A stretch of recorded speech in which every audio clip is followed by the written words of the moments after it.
Alright, so you guys are currently standing around this massive obelisk, the giant glowing ball floating above it. A boreal forest surrounds you. And around the base of this obelisk is a font where you could dip stuff in before. Some specters had appeared last time, which you had slain. The wind is breezy, but not like full gale force, but it does have like a biting quality. It is cold here. If I remember the last time you all used that, there was a price that had to be paid.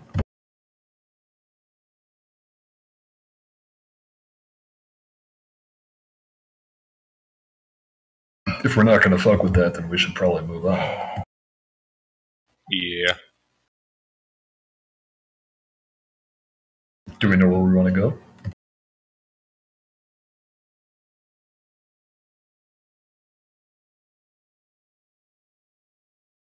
Do you remember where it was you wanted to go? Shit, what was our plan again? I think we were mostly just trying to avoid any places that we will be soon, and then...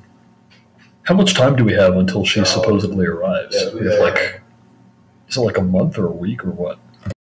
1 month. Yeah, we have 1 month. So what do you want to do in that time? I know, we could train. No, we should probably start adventuring over to the Anathema of the Far Realms. Alright, yeah, then we should go that way. Can you teleport us there? Or do you need a map first? Or I think we should slum it. just go the long way? Yep, we walk there. Fair enough.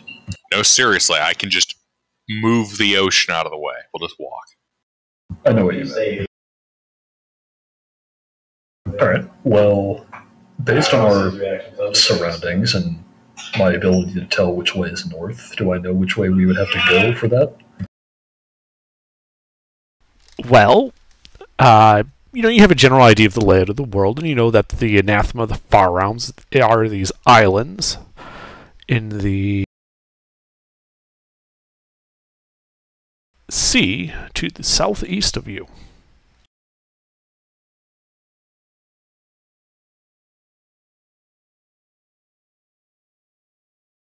Right, are we... We're still in the Duchy of the Bay here, or where are we? Well, you would remember that this is a valley in about the center of the of Arkazar. No, this is the Confederation of Arkazar. Oh, okay, so it's more like due east. One moment. Let me whip out the map. I've got the map open. It's like straight east from where we are. Mm-hmm. Part of me is tempted to just say screw that and start kicking some ass in the Duchy of the Bay right now.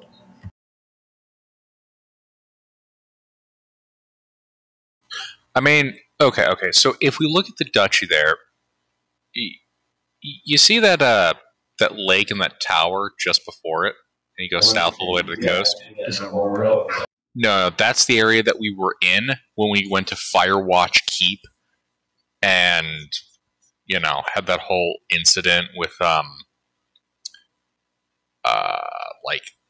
intestinal grabbers, and you had a set of intestines go into your throat.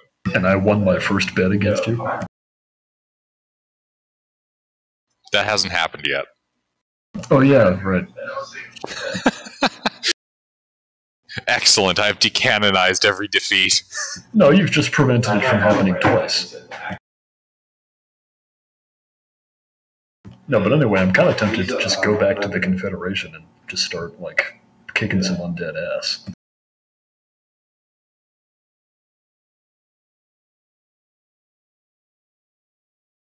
That would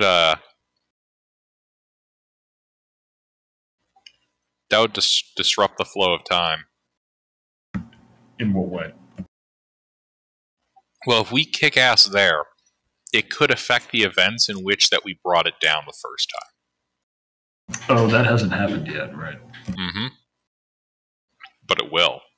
What if we wait until after we get out of there and then go back and pretend to be ourselves in the present? If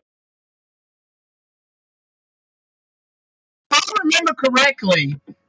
remember correctly, when we killed the avatars of all the undead, somebody had killed all the undead. Well, we I heard some of that. actual council. Yeah, mister, you cut out for like a solid 5 Council. seconds there.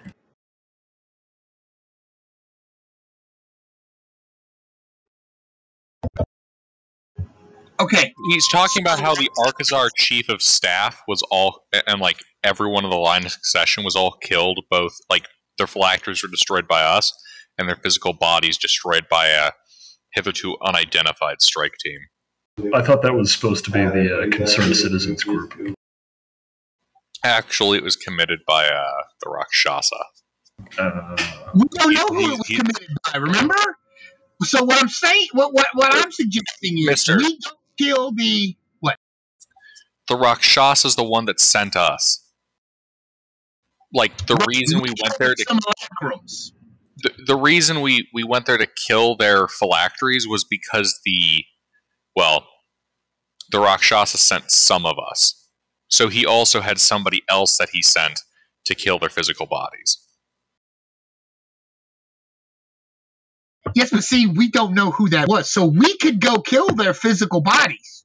No, I don't think we should do that. I think we should wait until the And giants therefore, and the dragons ourselves attack, would still kill and the then go simulacrum. participate in that. So we don't want to make sure that Zugmoy doesn't show back up? No, we should do that first. Okay. No, I didn't. We have so we have a month to do that. I don't know. Wait, which order does that happen in? Does Zugtami get here before the attack happens, or is that after? We are here 1 month before campaigns start. So in 1 month, the party will first gather to battle the Zvarts and meet complete defeat. Okay. And is that when Zugtami shows up? Yes. She would be appearing at campaign start, and then by about 3 weeks into the campaign, I believe that would place us roughly down the road from the Zvarts, her fungi begin to appear across the world, and eventually we lose Zaravam. Okay, so we have to go to the anathema of the Farmlands first. So, yeah, we should just start heading towards the duchy or somewhere along there, get a ship to take us there, and then whatever time we have left we can spend preparing.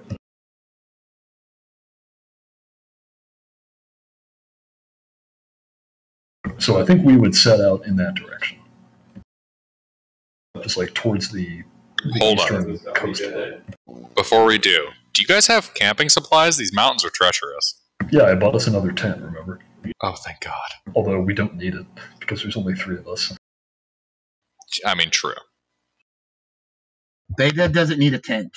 She is immune to elemental conditions. Well, in that case, we can each have our own tent.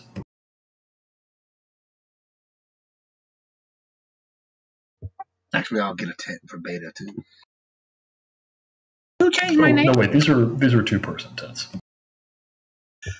Who changed my name? Whoever did it wrong. It was me. I did it.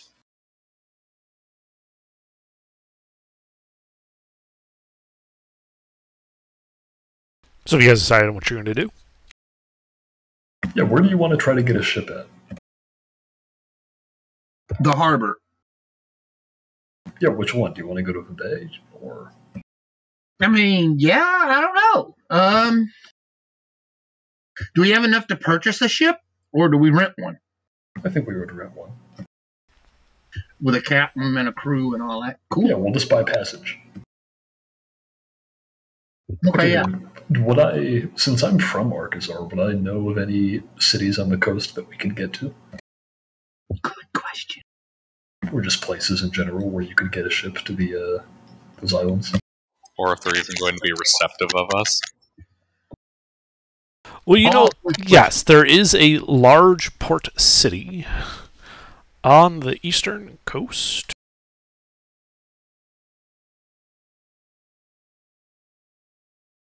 I'm just looking up the name of it. Unless you guys haven't been there yet.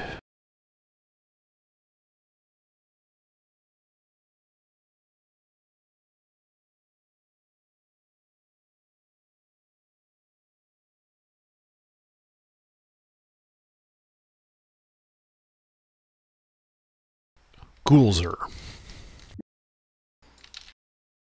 No relation. Spelt like that. It's Gozer. Oh, that doesn't look like Gozer. That looks like Oh, Gulzer. It's a J pronounced as a hard G. Yes. Bizarre. I've literally never ever seen that before. Don't you mean Ark Bazaar? Well, would you like to set out on an bizarre adventure?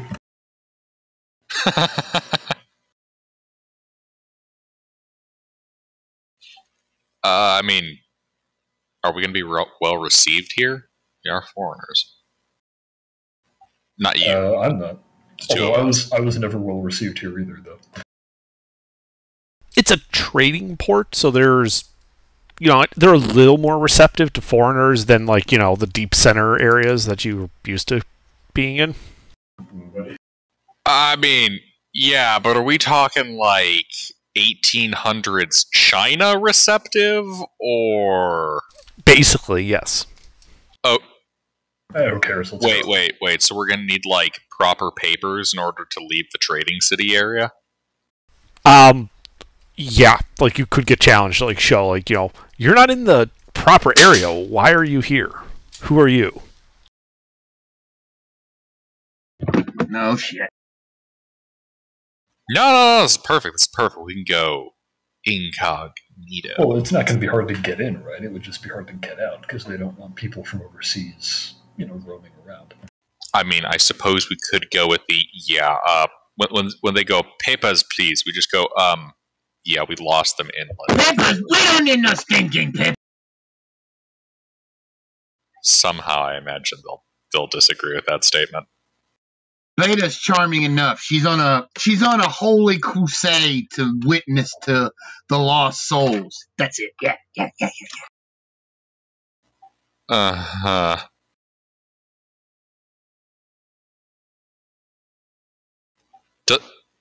I mean, y'all are Doesn't your church have an Is a issue with nun. Arcazar?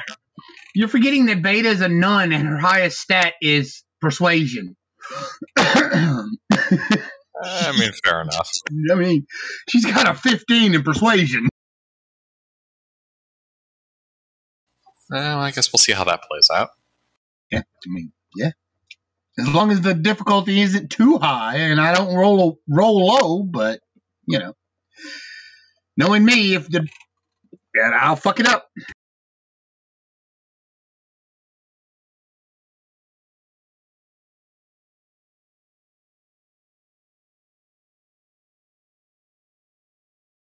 Shall we head off then? Well, if that's any indication of how my night's going to go, I'm looking forward to it. That'll probably be the only 20 I roll all night. And it didn't even mean nothing. Yeah, I'm ready to go whenever y'all are. All right, so you start walking east into the arboreal forest in this valley, high in the peaks of death. Oh, I remember where we are now. Oh, fuck.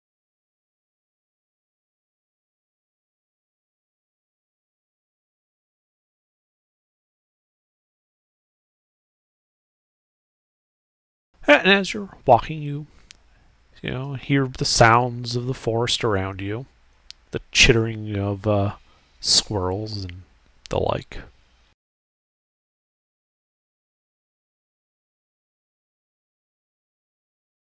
What's everyone's passive perceptions? 20. 13. 13.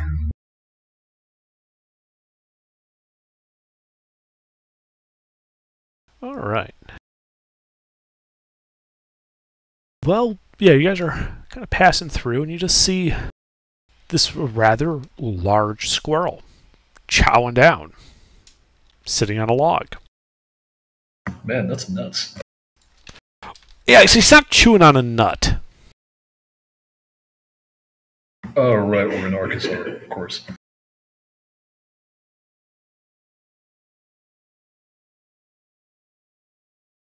How big is it? It is a Yep. large creature. Mm-hmm. Mm-hmm. Yeah, it had been like chewing on that head, and it's stopped, it's just staring at you guys. Goulash is locking eyes with it and, like, softly growling. Like, you know that thing dogs do when they see a squirrel? Mm-hmm. I mean, it's holding a head, so I'm not sure. Some kind of weird bondage S&M kind of thing. What the fuck? And that's when you suddenly hear branches breaking on your left and your right as two of these leap out at you from the sides. Roll Roll initiative.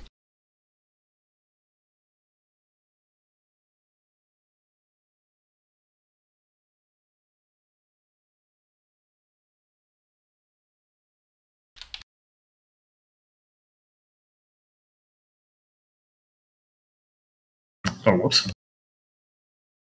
I mean, what? You have advantage on initiative? I do. I'm a barbarian.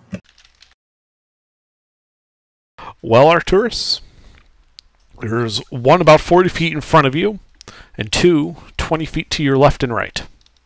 Okay, so then I start blasting. Well, Arcturus. Mm-hmm. Blasting. Gotta double check the wording on a spell of mine.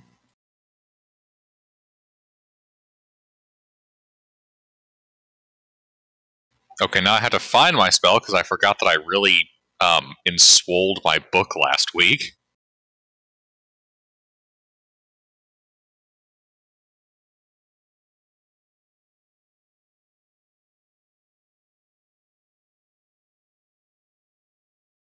Alright, so if I walk 10 feet forward, all three targets would be in 30 feet of me?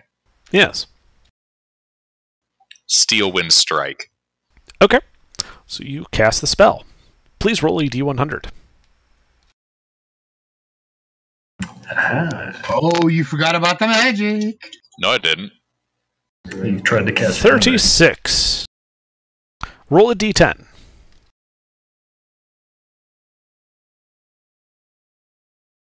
Alright, as you cast your spell, you age 9 years.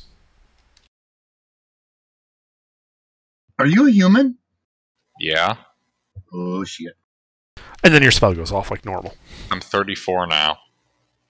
Tell me, how do you feel? Oh, no, I'm sorry, I'm 36. My apologies, I'm 36 now.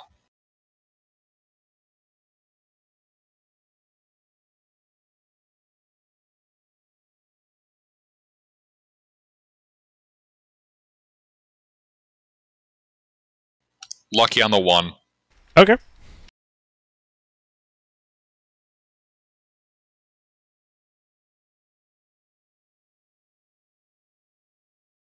The first two hit. The 14 misses.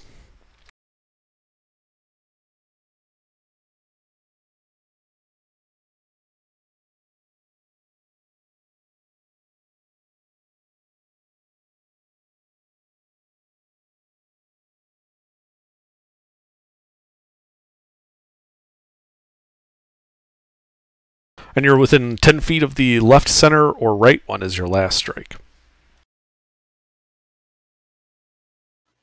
Which one puts me closer to the party? The left or right.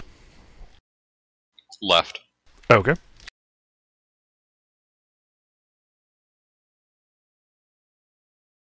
Anything else?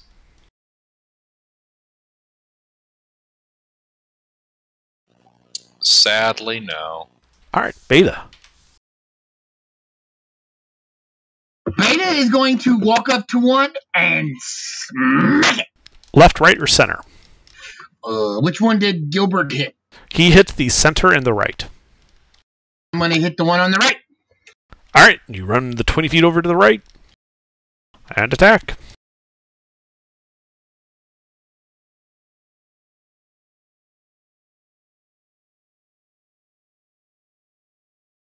You do need to roll a dice, I'm afraid. You cannot just simply declare a 20.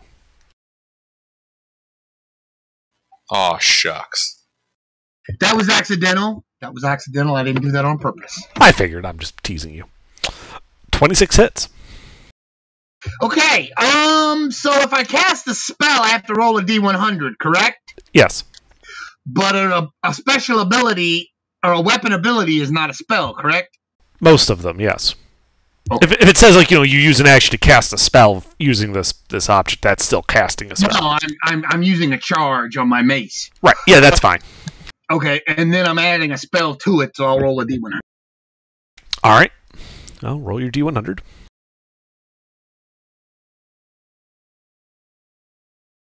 Oh my god! Okay. The higher you get towards 100, the more worse it gets, right? No? Well, there's no apparent effect. Oh, good. Your spell does go off like normal.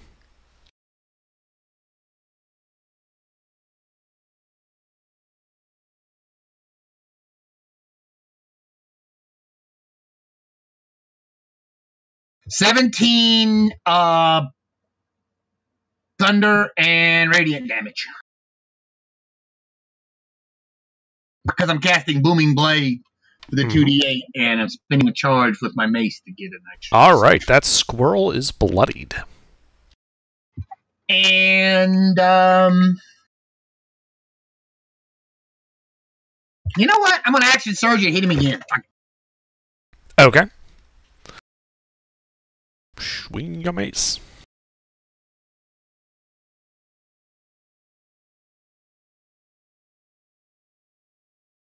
That hits.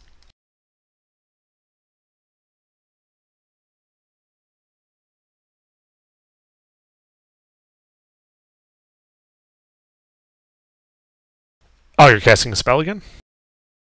Well, yeah, Booming Blade. Alright, your spell goes off like normal. However, you and all creatures within 30 feet of you, which is the entire party and this squirrel, gain a vulnerability to piercing damage for the next minute.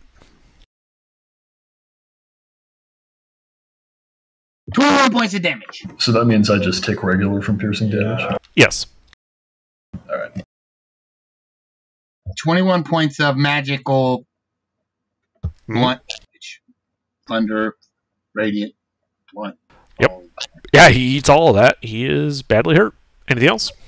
No, that's it. Alright. Things attack with piercing damage. They have sharp, pointy teeth and claws. And then the center one kind of just moves forward about 10 feet. Kind of looks at all of you. And lets out a maddening chitter in a cone. And I need all three of you to make wisdom saving throws.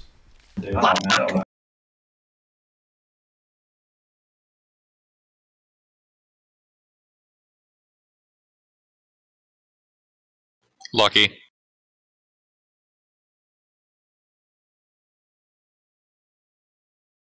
I'm shit on wisdom, man. Fucking Beta is weak against wisdom spells. Fucking hell. Alright. Arcturus is the only one that passed. So, Arcturus, you take half of the psychic damage. Both of you, then, the Beta and Goulash, take 19 psychic damage. Goulash and Beta are also both incapacitated, and they both must roll a D100. See.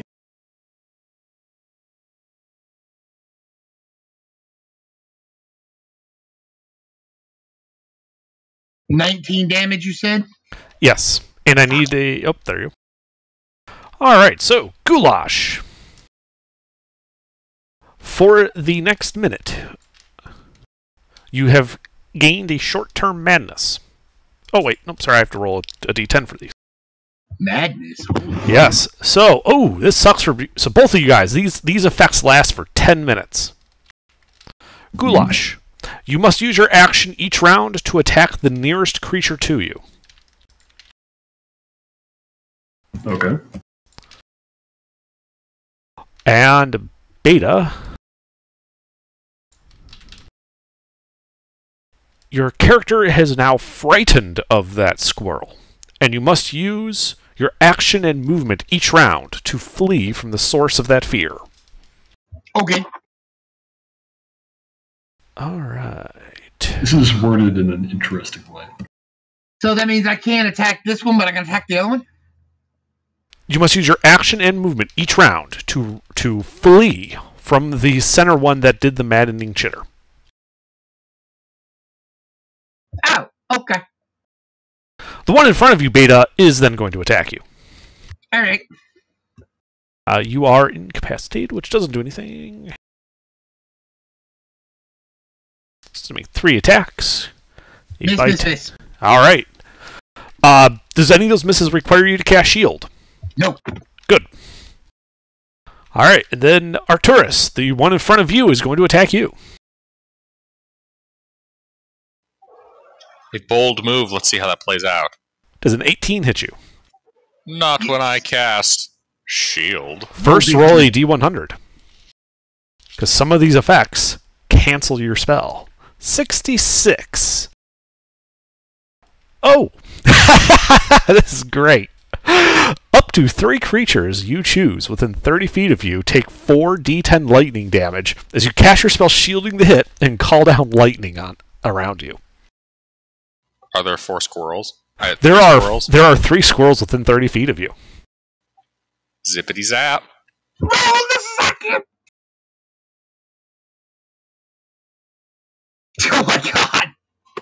Thunder! Thunder! Thunder!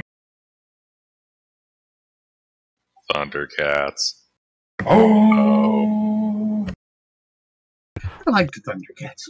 That squirrel over by Beta is looking real rough. It's still alive? Oh my god! It's still alive, yep.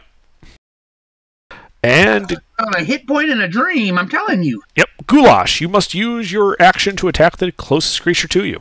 Sure. How far away is the squirrel that chittered at me maddeningly? 30 feet. Alright, I use my movement to move 30 feet closer to it, so that it's the closest creature to me, and then I use my action to attack the closest creature to me. It says you must use your action. It does not say anything about what I must use my movement for. That is a very rule lawyery approach to this. I like it. Yeah, if you don't want me to do that, then I won't do it. But No, I like it. Like I said, I'm good with it. You're fine. Alright. Yeah, I do that then. Okay. We'll roll to hit. Sure. However, first I will attempt to knock it over. Okay. What is rule lawyery about it? Yeah, Well- 'cause technically he should have attacked The intent closest of the way that that's thing. written, I'm using it right out of the DMG. The intent of it is that he's supposed to attack the closest creature to him, as in, like, you would be the closest creature 20 feet away. He should move to you and attack you. But it doesn't specify he has to use his movement, just his action. It just specifies what his action does. So he can move to position himself so that the enemy is the closest. I believe it's a loophole. That's what I believe that is called. Yep. A loophole. Because if I mean, even if it did say that, then I would probably just attack myself, because it doesn't say other than you either. That I won't allow. Oh. The obvious intent is for you to attack somebody else, not just All right. yourself. I will do that if you would like, but if you're cool with it, then okay. I'm cool with you running up to the squirrel just in this blind rage, attacking it, yeah. attacking whatever's closest to you. That's fine. It's the attack yourself loophole I won't allow.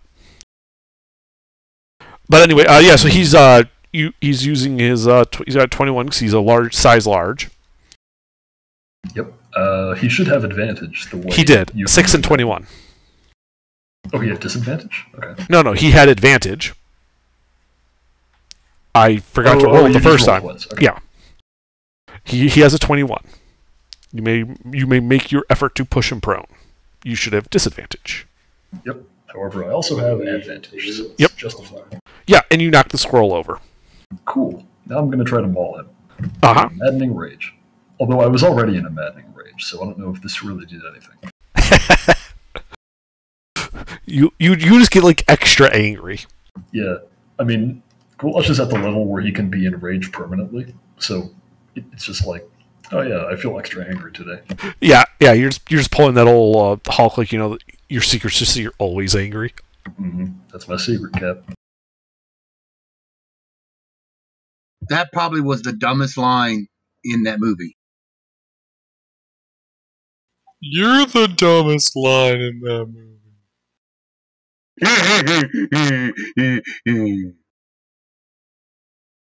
There we go. 2, I think? 2 hits. Yep. Kill things. Slaughter. 31 magical slashing, and let's see, did I use all those yet? I did, damn. Alright, that's it. Oh yeah, that's right, I burnt them all on those ghosts.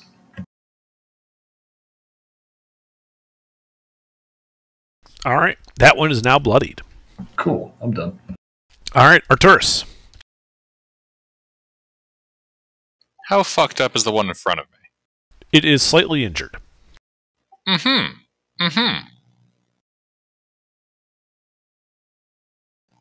dislike that it dares to defy me. I would like to pivot around it so that I might have a nice 5-foot wide, 100-foot line between it and another one. You can do that in the center one without hitting allies. The center one's a fucked up looking one, right? It is one of the bloodied ones, yes. Yes. Then I will take my arm, jut it out, and shoot a lightning bolt from it. Roll a D100.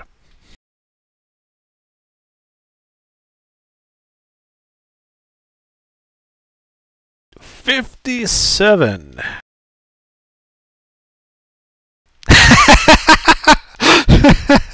That's great.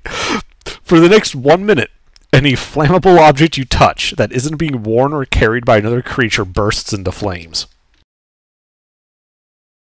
Creature? Does that mean his clothes catch fire? Not his. Anything he touches. I'm gonna go with That no isn't on being that. worn by another creature. Yeah, I'm gonna go with no on that one. Apparently, I'm just Actually, in like a really rules lawyery mood tonight. He's got the frenzied flame. no. You know what? I do like that. Yes, Arturus, your clothes are now on fire. As you're wreathed in like this, like Saint Elmo's fire lightning bolt coming out of you, and these squirrels need to make dex saves. The chick's gonna chase you because you took the frenzied flame ending. Yeah, you fed her a bunch of human eyeballs. What are you rolling, Arturus? Didn't you say roll a deck save? I said they had to roll dex saves because of lightning bolt. Okay. Lucky on that guy's 19. Okay.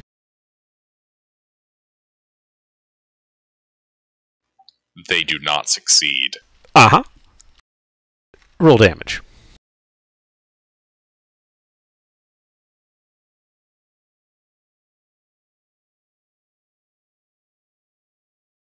You know, when your clothes light on fire, it kind of screws up the channeling of magical energies. Yeah, so that center one is looking really fucked up. It's looking near death. The one in front of you is still just slightly injured. So Gilbert, that means you have a flaming fist, right? So I'm currently on. You are currently serve on the flaming fist. All right. But I'm currently on fire. You are currently on fire. I'd like to spend half my movement speed to drop prone, roll, and stand up. Okay. So you drop prone using half your movement speed to roll around and stand up, kind of putting out the fire, which then instantly reignites because you're still touching the stuff. You notice that your backpack and your clothing are starting to look rather badly damaged. Why don't you just take it off? Am I able to drop it, like the backpack? Yes. I will drop my backpack. All right, you drop your backpack. Oh man, my sweet Hydra leathers are gonna burn. Oh well. Then I need a Constitution saving throw from you at the end of your turn, because you are on fire, and fire is bad.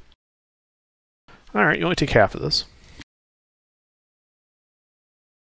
so you take 4 points of fire damage.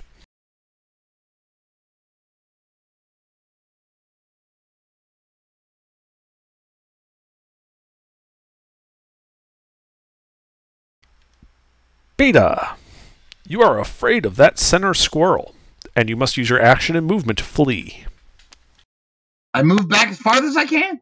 Yep, which provokes an attack of opportunity from the squirrel, trying to hit you. All right, go ahead. He can try all he wants. I don't care.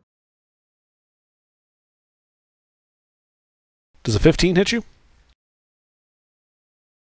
No. All right, yeah, you run. I assume you're using your action to dash, so like 60 feet. If I have to, yeah. Yeah, it says you have to use your action to flee. All right, so you run. Then that would be these guys, I think. Oh, at the end of your turn, Beta. Wait, nope. Sorry, that doesn't apply to that. Never mind. Yep, these guys.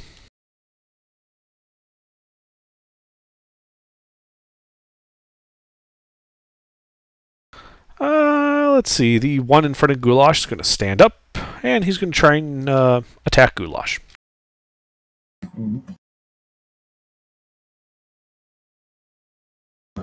One hit. One hit with Claw. Dealing 13 slashing damage. That's slashing. Yep, not piercing, fortunately. Yep. The one that Beta ran away from is going to make another maddening chitter, and I need wisdom saves from Arcturus and Goulash. Yay, I'm out of range. Man, I hope these don't stack. Arcturus remains unaffected. Goulash, he takes half the damage. Goulash, you take 22 psychic. Arcturus, that is 11 to you. And then I need Goulash a D100 from you.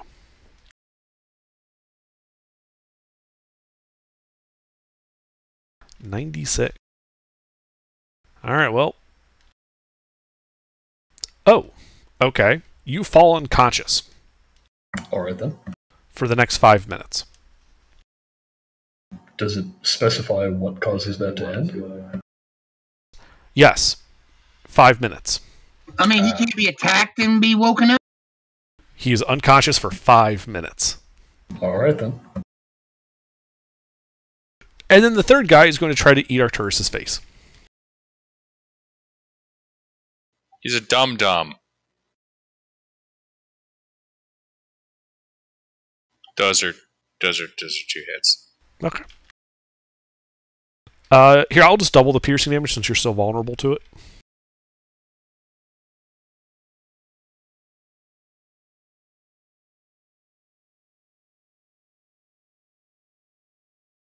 So this is a mixture of piercing and slashing damage for a total of 32 points of damage.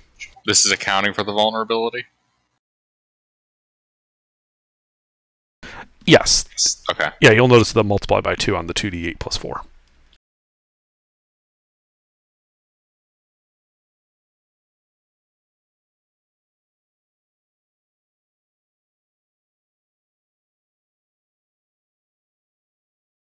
Okay.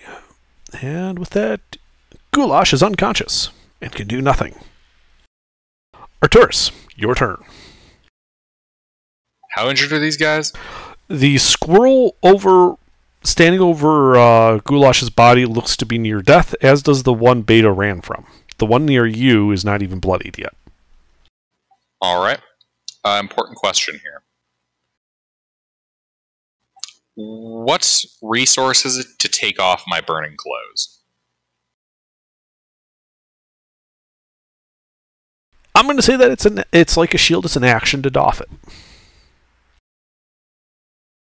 Mm-hmm. Okay. So, in that case, I know what I must do. Let's see. Are the other 2 squirrels within 30 feet of this squirrel? No. Technically, the left and the right ones are 40 feet apart. Not those 2 from each other, these 2 from the one in front of me. There are 3 squirrels. Designated left, center, and right. You are over by the left one.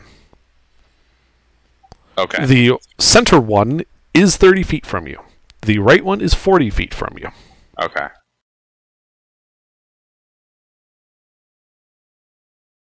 Alrighty. So what do you do?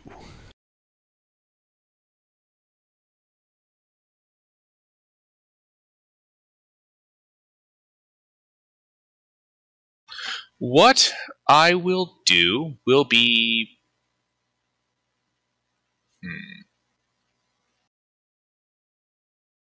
Don't have much of a choice here. I'll provoke an attack of opportunity from this thing so I can get all of them within 30 feet of me. Okay. Tries to bite you. It misses. Steel Wind Strike. Okay. Roll your to hits. We'll just go straight down. Which order are you going in? For the left, right, and center? Oh, in that order. Okay. Left, right, center. So pretty sure I missed the left, because apparently that motherfucker just can't get hit. Uh-huh. And then you hit the right and the center, so go ahead and roll damage on them.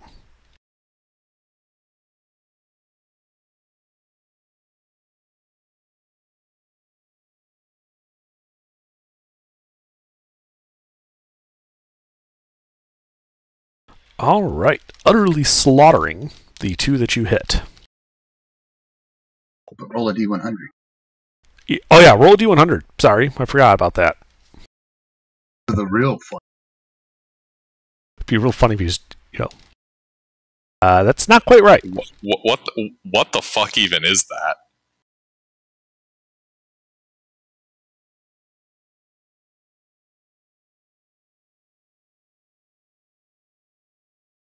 And the other one gets struck down by like a basket of flowers. Yeah, you guys see him start to cast a spell. And then Arturus disappears. Arturus, you have been transported to the astral plane. But did his spell go? Your spell goes off, but there are no valid targets that you can see. Wait, his spell was cast in the astral plane, so it didn't affect any of the monsters? There are no valid targets that you can see in the astral plane. You're just floating there in space. Yeah, but did he kill the other 2? No. Oh, that's bad. That's real bad. Arturus, do you have any idea how to get back? Well, I am a powerful wizard. No, you have no idea. You dropped your backpack. Plane. I'm a powerful wizard with a demiplane. Also, the ability to time travel. It's not a question of when I'll get back, or if I get back, it's a question of when. Okay. Anything else in your turn, Arturus? Because you're just sitting there.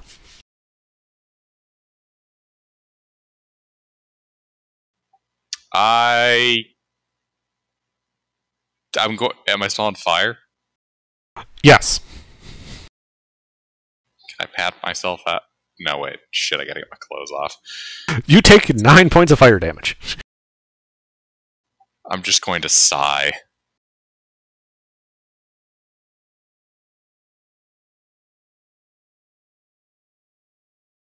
Mm-hmm. Yeah, as you just see this great silvery sea, swirling wisps of white and gray, and motes of light like distant stars.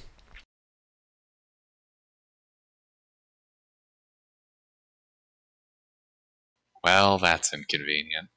Indeed.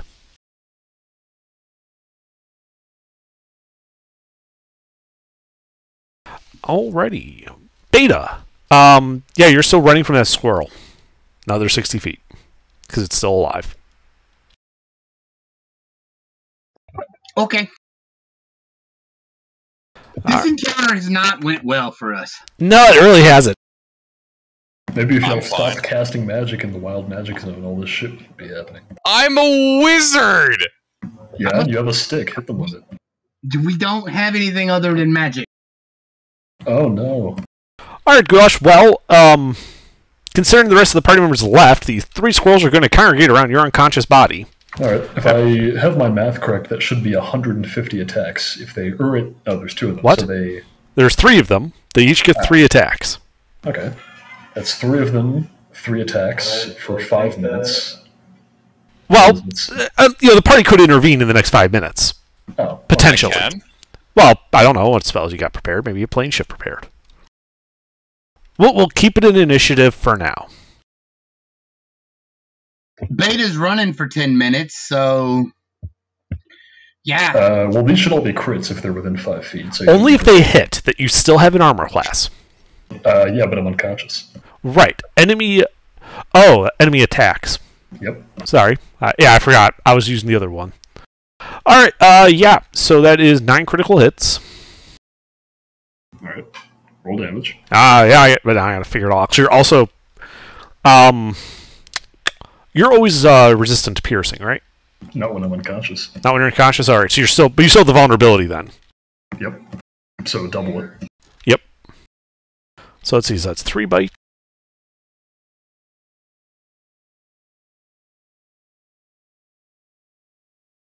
I'm gonna double it in the math for you. So 5.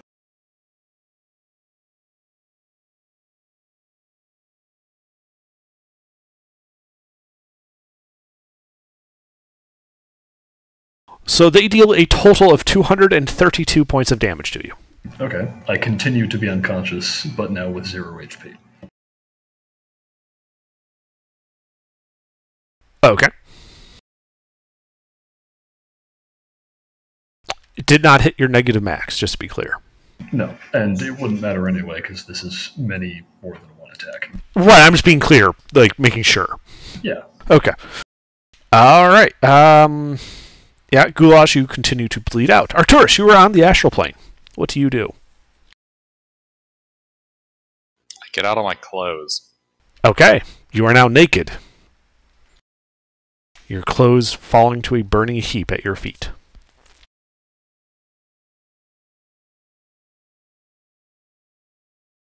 Fucking inconvenient.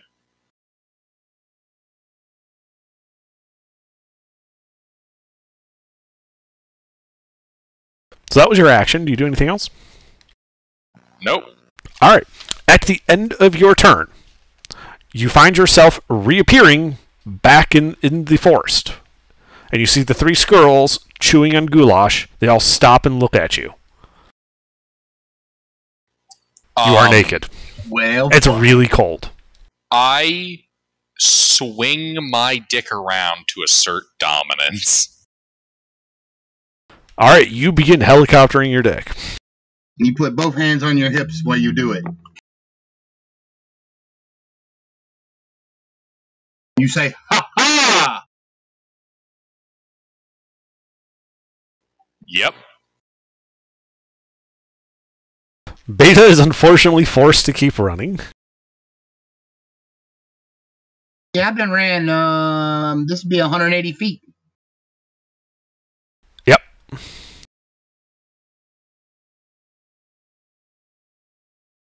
Then these guys. Well, one of them is going to maddeningly chitter at you, Arcturus. Please make a wisdom save.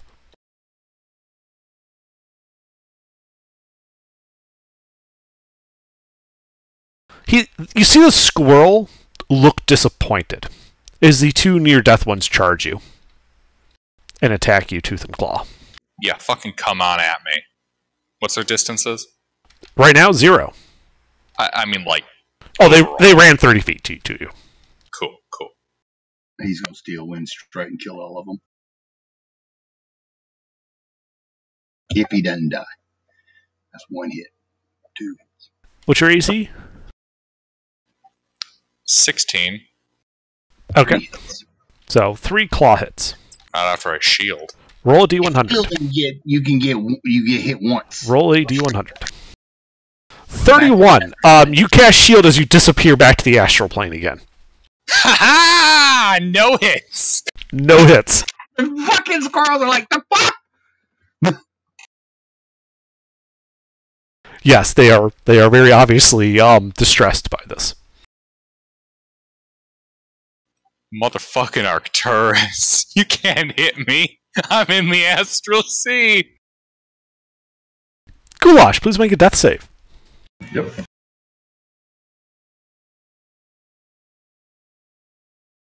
One. Alright. Bad. Arcturus. You're in the Astral Sea. In a completely different spot of the Astral Sea. Your clothes are not here. Mm-hmm. What do you do?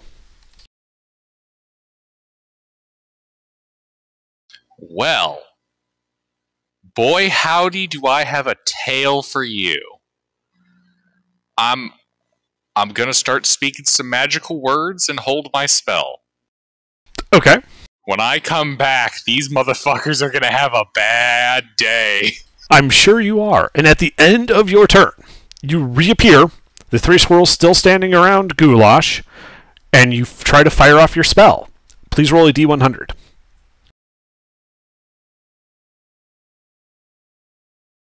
25! An eye. They teleport to the Astral Sea. If only. An eye appears on your forehead for the next minute, granting advantage on all wisdom perception checks that rely on sight. And your spell goes off. What spell did you cast? Chain Lightning. Give me some deck saves. Would that hit me as well? He chooses which creatures it hits. It's not like Baldur's Gate Chain Lightning. Right. 0 successes. Uh-huh. I'll roll that damage.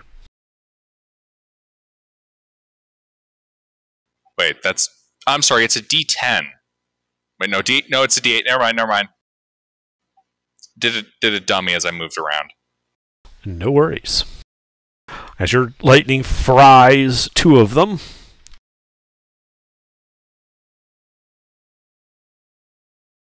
and the other is now bloodied. The one that remains. Beta, you suddenly stop running, and the fear clears up. How far am I from the monsters? 180 feet. 80 feet? Okay. 180. Okay, that's not an issue. I mean, that doesn't matter. I'm gonna roll me a D100. Okay. As you cast a spell, I presume. Yes. I am going to spend a sorcery point for distance spell, and I am going to Etheridge Blast this bastard. Alright, roll to hit. 240 feet. Yep, a roll to hit. As for the next minute, any flammable object you touch that isn't being worn or carried by another creature bursts into flames, as your clothing and backpack all burst into flames as well. Well, I dropped my backpack. Alright. We'll roll to hit for Eldritch Blast. 2 hits.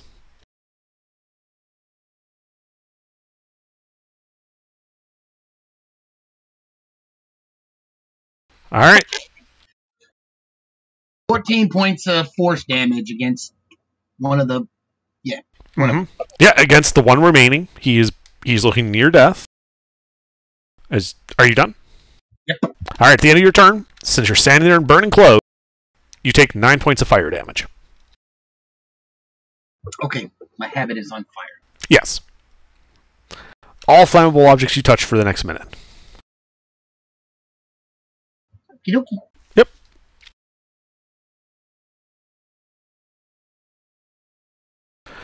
And then it is Squirrel. Squirrel's rather furious at this and is going to come after you, Arcturus. Alright.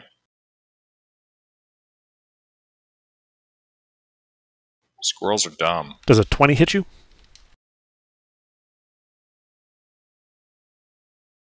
No, I'm asking like which are Not AC? when I cast shield. Roll a D100.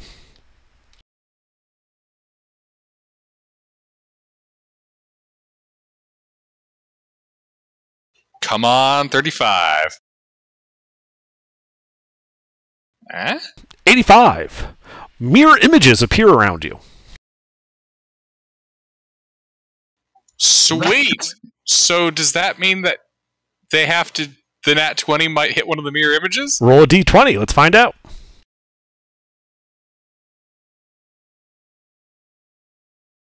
Yes, he bites the head off one of the duplicates. That's so fucked up. Jesus, this is awesome. Roll another D20 for the second attack.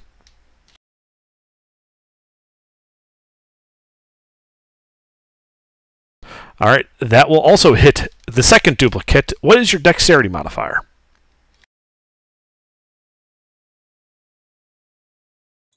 +3. Alright, the second duplicate is destroyed. Roll a D20 for the third attack against you. As that might also have hit a duplicate. That one also hits a duplicate and destroys it. Your mirror images are gone, but none of the attacks even tried to hit you.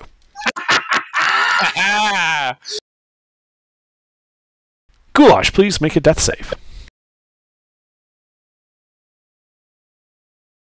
1. Mm-hmm.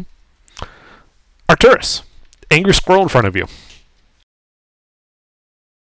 How fucked up is he? Looks to be near death. Hmm.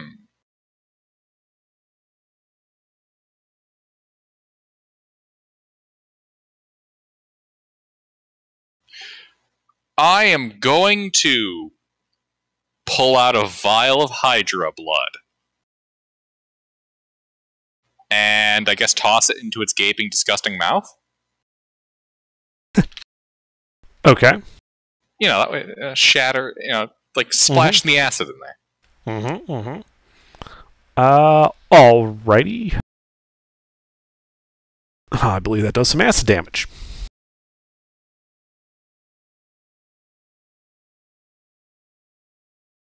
Yeah, I gotta check what it is.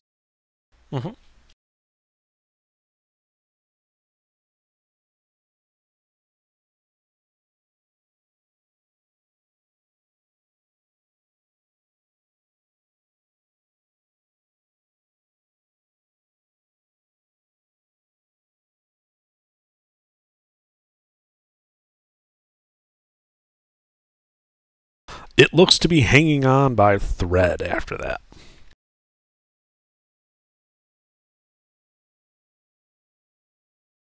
Anything else, Arcturus? Yeah, I'd like to rotate around it. That way it's between Beta and I. Sure. And I guess I'm going to keep swinging my my spellcasting wand around, if you take my drift. Yeah. Alright. Beta? Alright, I have a question. I have a mechanics question. Uh-huh. I have this special ability called Healing Light, which allows me to heal somebody. But it's only got a 60-foot range. Now, could I spend a sorcery point to double the range of that? No, sorcery points only affect spells. Okay. That's what I was hoping that wouldn't happen. But okay.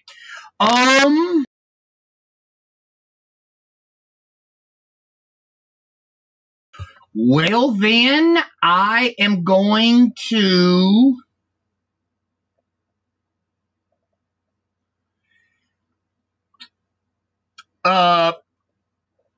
take off as an action. I am going to dash, add my movement speed, and take me 60 feet forward, which puts me at 120 feet, right?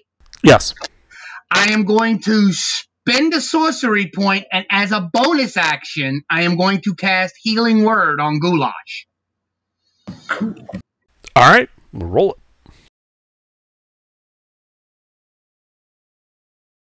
Well, first roll the D100.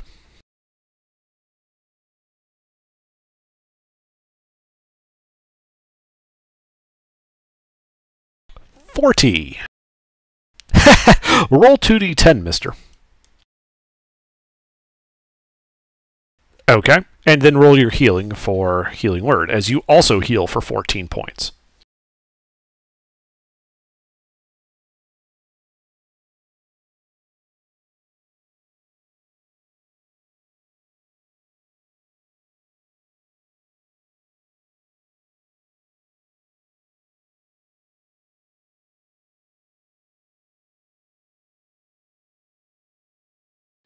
I heal him for 24.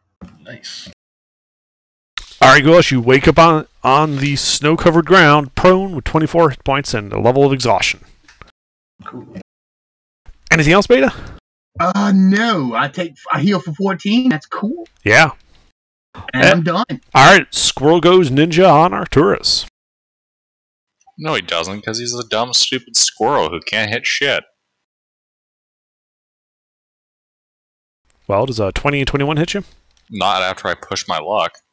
Alright, roll a d100. 300.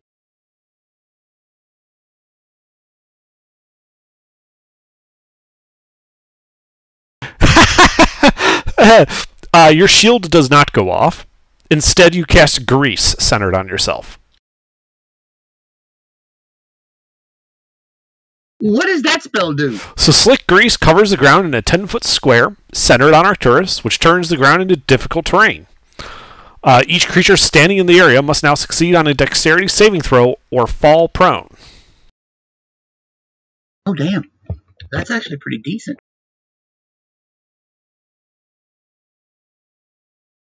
Arcturus, what is your saving throw DC? 18, we both fall prone. You both fall prone. And then he slashes you twice since your shield didn't go off. You said slashes, right? Yes. Alright. For 14 slashing damage. And it would still be flat rolls because they're both prone. Exactly. They're just... Man, now there's just a naked, oiled-up Arcturus wrestling a giant squirrel. The squirrel stands You've up. been hanging around Goulash too long. Yeah, but the squirrel can just stand up because it didn't move. And Goulash, it is your turn. Cool. Where's the nearest squirrel? It is like 20 feet in front of you, in the greased area. Is that the only one, or is That is the only one. The other two look to be barbecued. Nice. I have to use a bonus action to rage because I fell unconscious. Mhm. And then I'm going to run up into melee with it. Okay. Does that cause... I have to go through the... It is difficult terrain, so you stand up. What's your movement speed normally? Normally it's 40. So All right, so 20 feet. you have 20 feet. It's 20 feet away. So you would... However, because I raged, I get an additional 40. Ah, okay. Then yes, you can go over there because it is just difficult terrain. Yep. Good thing I remembered that. Mhm. All right, yeah, I go over there, and yeah. Go ahead. Attack the squirrel. I will, and I will... Actually, no, I won't, because I barely have any health.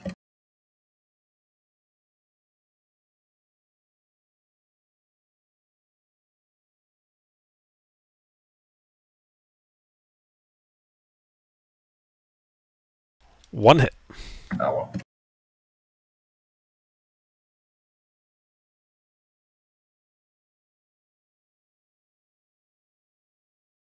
"13 magical piercing damage."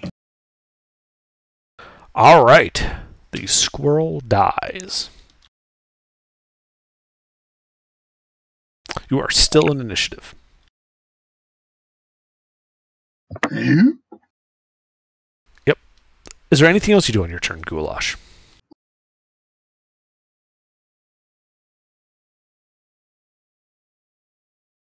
Yeah, well, I get 5 hit points back from eating that squirrel. Okay. And do I know why I'm still on initiative, or do I believe that I'm done fighting? You are not done fighting. Okay. Is there another squirrel left? No, but you still have 5 minutes. Well, sorry, you still have 9 minutes left where you're attacking the nearest creature, and Arcturus is right there. That's correct. Yep. All right. Then at the end of your turn, I need you to make a dex save or fall prone. Yes. Because the whole area is slippery. And there's a greased up wizard in front of you.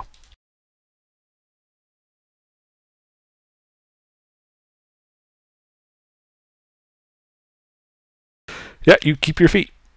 All right. Now the whole encounter is just me. Yes. What is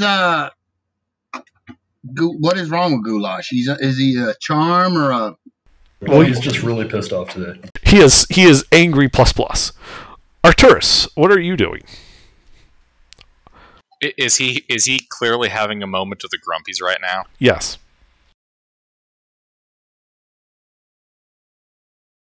Actually, you can tell it's not anger; it's hanger. I'm He did just eat part of that squirrel. I'm gonna push my luck. Okay, roll a d100 as you cast a spell while prone on the ground.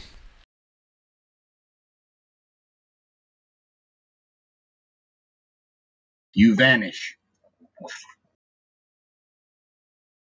Oh, interesting. Very interesting. Stand by.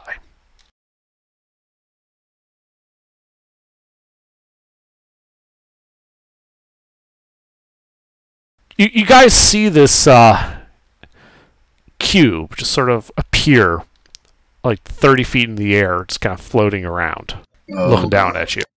What's it made of? It looks to be made out of metal, and you can see some spindly arms and legs on it with some eyes staring down at you. It looks to not be sure why it's here. Looks like this. Holy fuck! What did you summon?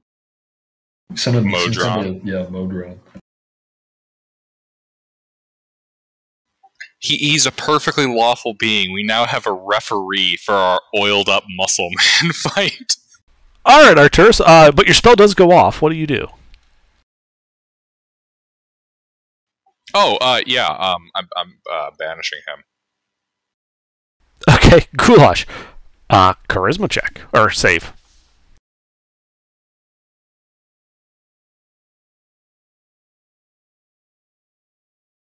Goulash disappears. That passes my save actually.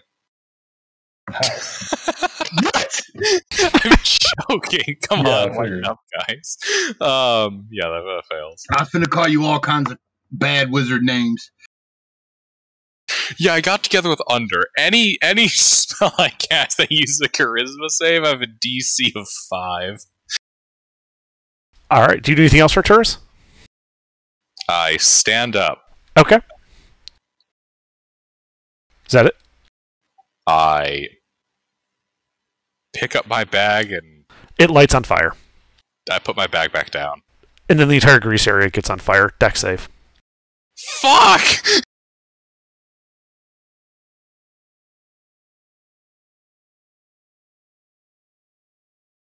You're not a really smart wizard. I mean, wizards are supposed to be. Arturus, you take 29 points of fire damage. Oh my god! As the whole clear just goes thwump and as the grease ignites. Roll a constitution. I mean, yeah, constitution. Yeah, and now you need to make a concentration check. But hey, the grease is gone.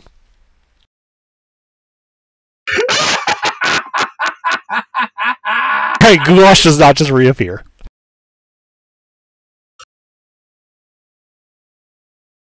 Wait, do I? Or I don't? You do not. Banishment is not concentrated. He barely made that save. Oh, he did make it, okay. The DC was 14. Beta, for the love of God, put out my bag. I can't put out your bag. I'm on fire too. I ain't got no bag either. That's right, Fuck. Remember, I'm waiting until. Yeah, remember? Alright, well, Beta, it's your turn. Your clothes are on fire. Beta removes her habit, sets down, sets it to the side, and just waits. Okay. You're still like 60 feet away from Arturus, by the way. That's, the way things are going, that's pretty good. I think I'm going to stay away from the rest of the party for the moment. I'm just going to stand over here. Beta's kind of shy. She's naked. Yeah, fair enough. Alright, the little flying Modrons rather concerned about the large fire and all the chaos going on. So he's going to start removing chaotic elements, and he's going to take a shot at. He's going to take some shots at Arturus there with his short bow from 30 feet in the air. Dick! Yeah, it hits. 18 hits? 18 hits. Okay. For... Oh, you're so vulnerable, so 8 piercing damage. And a concentration check.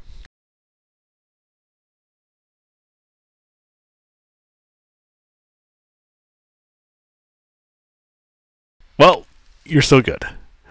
Alright, Goulash, you are banished and can do nothing except be angry. Arturus, it is your turn. Error, out of range exception. Error, out of range exception. He's still trying to find something to attack, but there's nothing. Mhm. Alright, mold earth. I cover my bag in dirt. It goes out. Oh, thank God. As you smother it. Mold Earth is a spell. Oh, it's true! Roll a no. D100. Hold, mold earth? Mold Earth the cantrip. Yep. It's a spell. Roll a D100. Maybe you Yeah. cover your thing, or maybe you fireball it. Let's find out. I had a brain fart there, where I'm like, no, it's not a concentration spell. Yeah, no, it's a spell.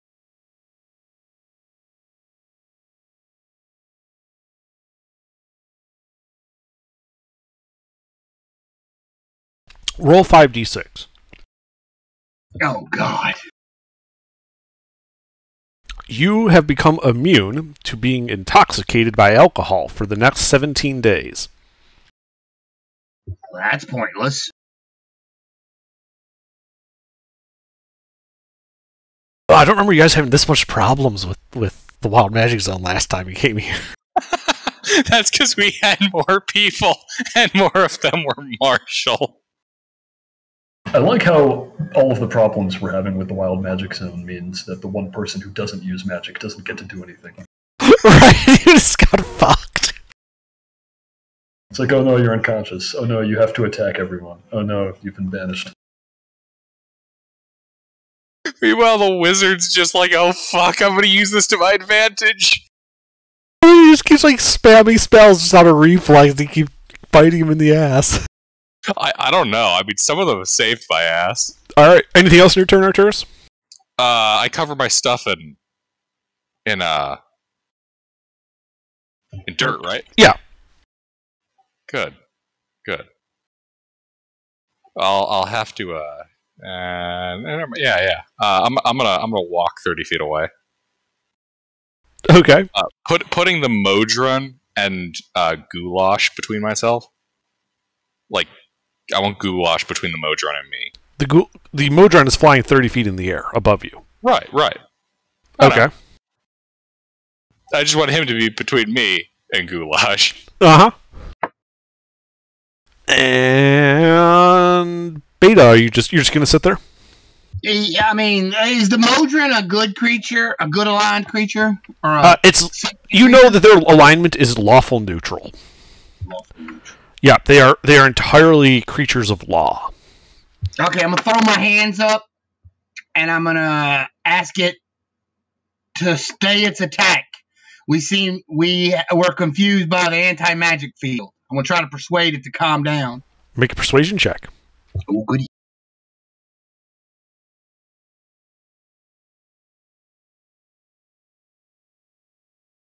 That's wrong. It should be a 15, not a 145. I'm sorry, I hit the wrong one. Okay. All right. The Modron beeps at you. Babe.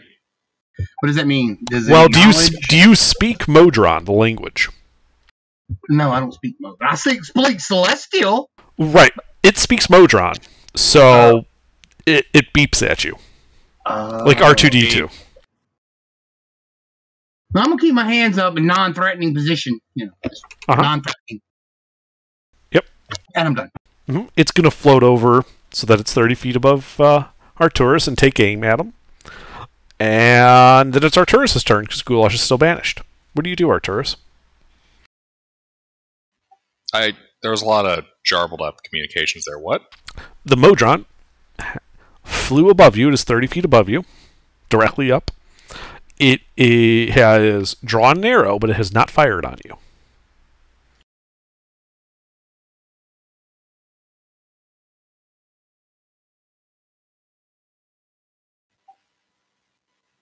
I'm gonna wave at it. Okay. It beeps at you. It just sits there. Beep.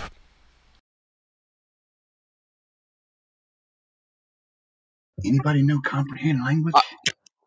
I am going to respond to the Modron's beep by saying, beep. You're going to insult it in its own language? I don't even know what you're saying. It beeps back at you. Well, you can't swear in Modron. It's all beeps. It goes beep, beep. Yeah, I have Celestial, and that's it. Anything else, Arturus? When we say beep, beep, is there any difference in the beep types? No. It literally goes beep, beep. We can't speak Modron, so at least I can't. Do you do anything else on your turn, Arturus? No. Beta? I still am non-threatening to this thing. Okay. On its turn, it's looking down at you, Arturus. It has not fired yet. It just goes beep. Your turn. Beep. It replies beep, beep.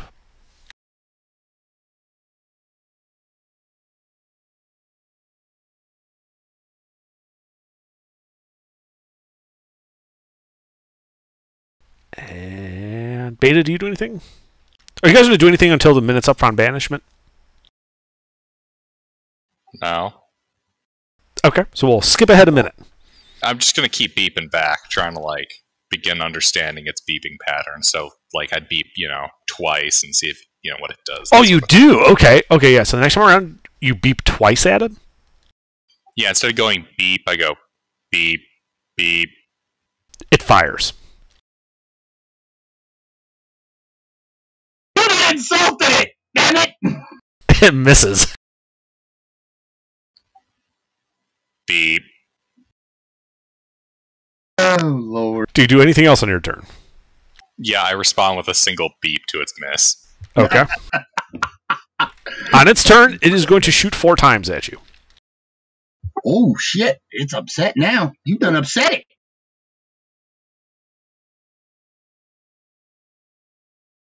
And he gonna fuck you up, dude. Ow! Ow! 2 or 3 hits? 2 hits. Actually, no. I mean, beep, beep. Each time I got hit. So you're still vulnerable, so you take 24 points total of piercing damage. And I need 2 concentration checks. Man, just shoot the goddamn thing.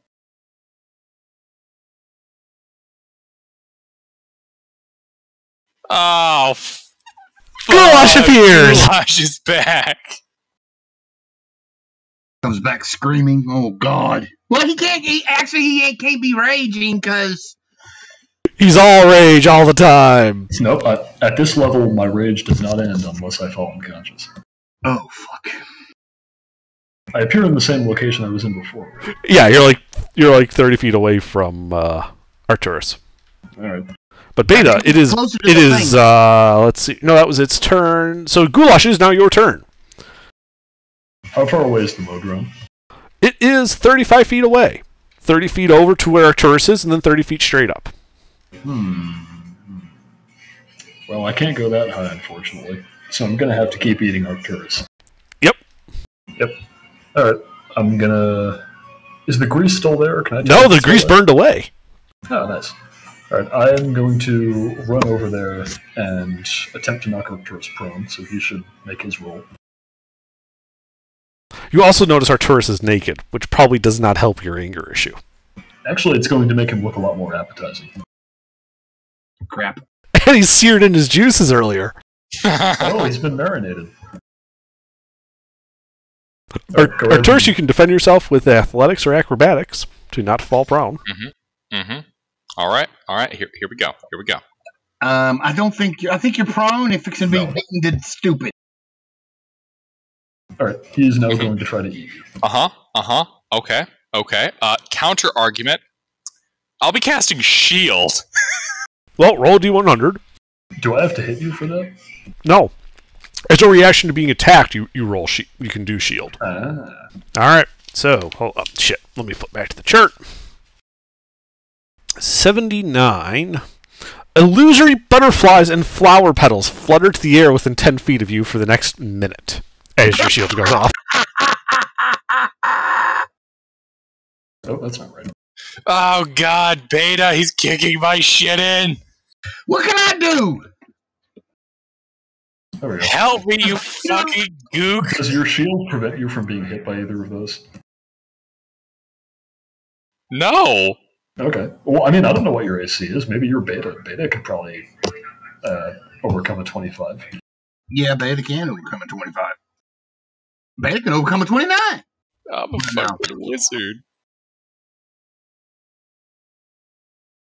I don't know why you're using present tense for that. I'm pretty sure it's about to become past. All right, 24 magical piercing. Which Oh, gets God, doubled. my eternal He's still organs. vulnerable to it, so it's 48. Oh God, my internal organs. Alright, Gosh, anything else from you? I know how I'm gonna get out of this. Yep, I heal another 5 hit points from eating part of Arcturus. Nice. What part do you eat? I don't know, what part did I hit? Or is that up to me? That'd be kind of up to you. It wouldn't be anything critical. Like, you probably just like tore out a chunk of flesh from something. Yeah, I probably just ate part of his skin off his arm or something. Yeah. Alright, Arcturus, it is your turn. Prone on the ground, naked, angry goulash trying to kill you. Eating you bit by bit. I am sitting at the very uncomfortable, teetering edge of being entirely doomed. So I'm going to do what any sensible mage would do.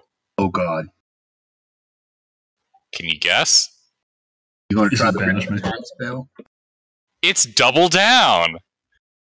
You're casting a spell? Yeah. Roll a d100. Does that effect I got hit with last for a set amount of time? Yes, it lasts for a set 10 minutes. Right. Total. So you have like 8 minutes left. Yeah, it's been like a minute and change, I think. Can I 14. use- You cast Confusion centered on yourself instead, Arcturus. So both you... Actually, what's the range on? If confusion's centered on me, given how the spell works, I don't think I'm actually affected by it. I think. Let me check. It will affect you, yes. Aw, man. Each creature in a 10-foot radius sphere centered on a point you choose, and it is forced to be centered on you, must succeed on a Wisdom saving throw or be affected by it. So Goulash and Arcturus, Wisdom saving throws.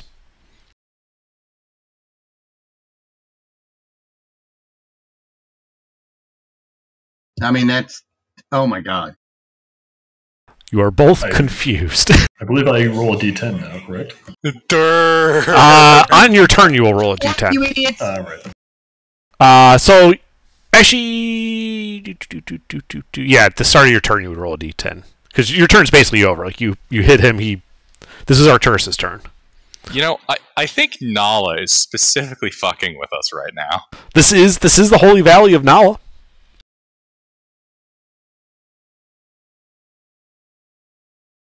Wait, well, confusion doesn't prevent anything else from happening.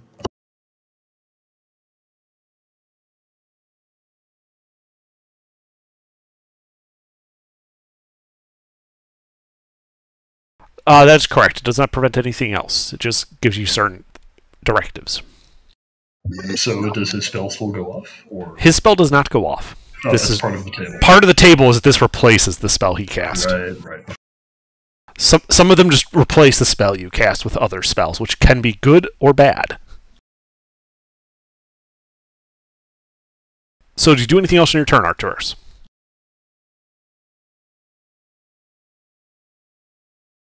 One sec, I'm checking what the spell says.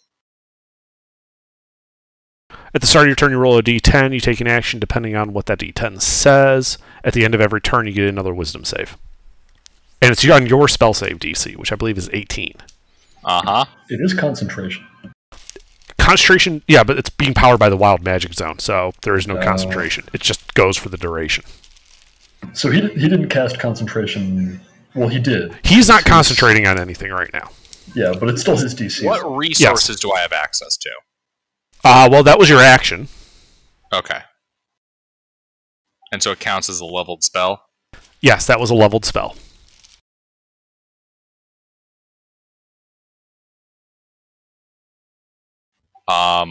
You know what? Am I currently grappled? Yeah, I'm currently grappled. I don't think you were grappled. I think you were just knocked prone. Oh, just knocked Yeah, I prone? never grappled you. And he just took a bite out of you. Okay.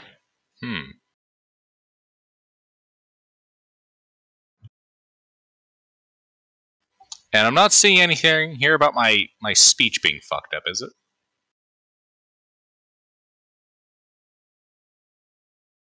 You're Correct. confused.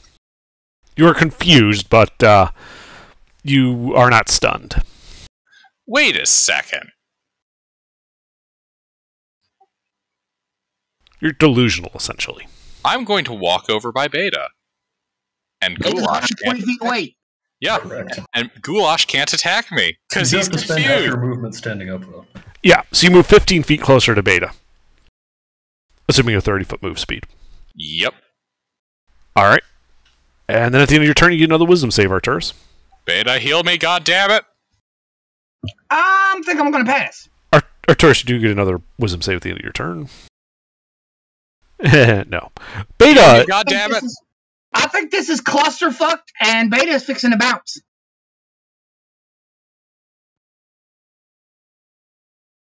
I mean, we got a Raging Barbarian. Beta can't do nothing against that.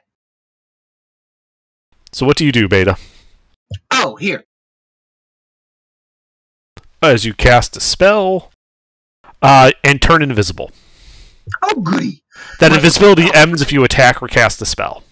Okay, my spell goes off, right? Yeah, so you basically blink invisible, but then are not anymore. Okay, I cast Fly on myself. Okay. And I fly up 60 feet. Alright, you fly up 60 feet. Your naked form proudly displayed over this forest. Okay, and then I Healing Light Arturus. Okay.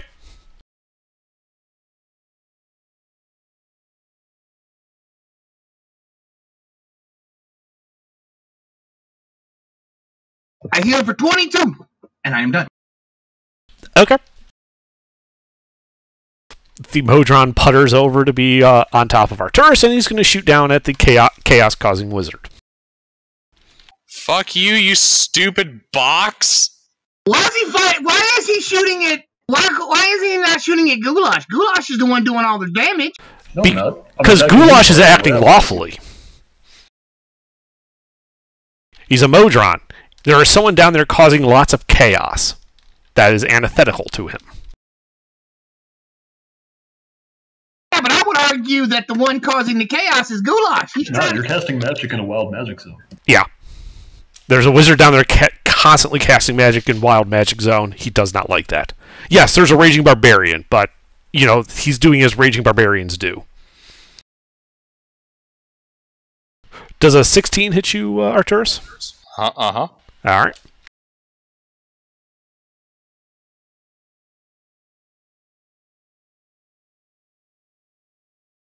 That is 6 piercing damage. You're still vulnerable. Fuck, oh, goddammit! Help me out here, Beta! And Goulash, it is your turn. I just did. I healed you. Okay, first I think I have to roll my d10. Yes, you have to roll your d10. 8. You use your action to make a melee attack against a randomly determined creature within your reach. If there are no creatures within your reach, you do nothing this turn. Alright, I guess I do nothing. You do nothing. Then you get a wisdom save at the end of your turn. Almost, but you're so confused. Arturus, roll a d10 at the start of your turn. 10. The creature can act and move normally.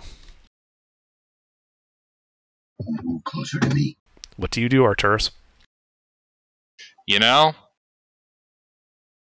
you ask a good question, and I think I have my answer. All right. So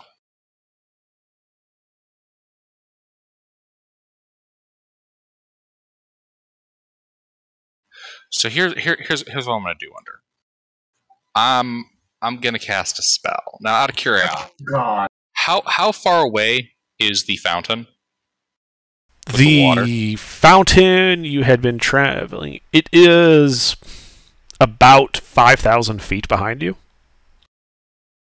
Wowzer, that's a distance. Okay. You guys had walked about a mile before you came upon the squirrels.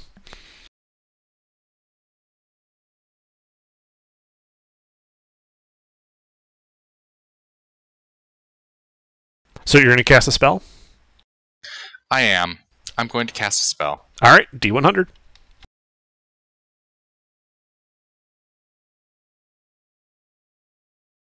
$99. You regain all expended spell slots. And then your spell goes off.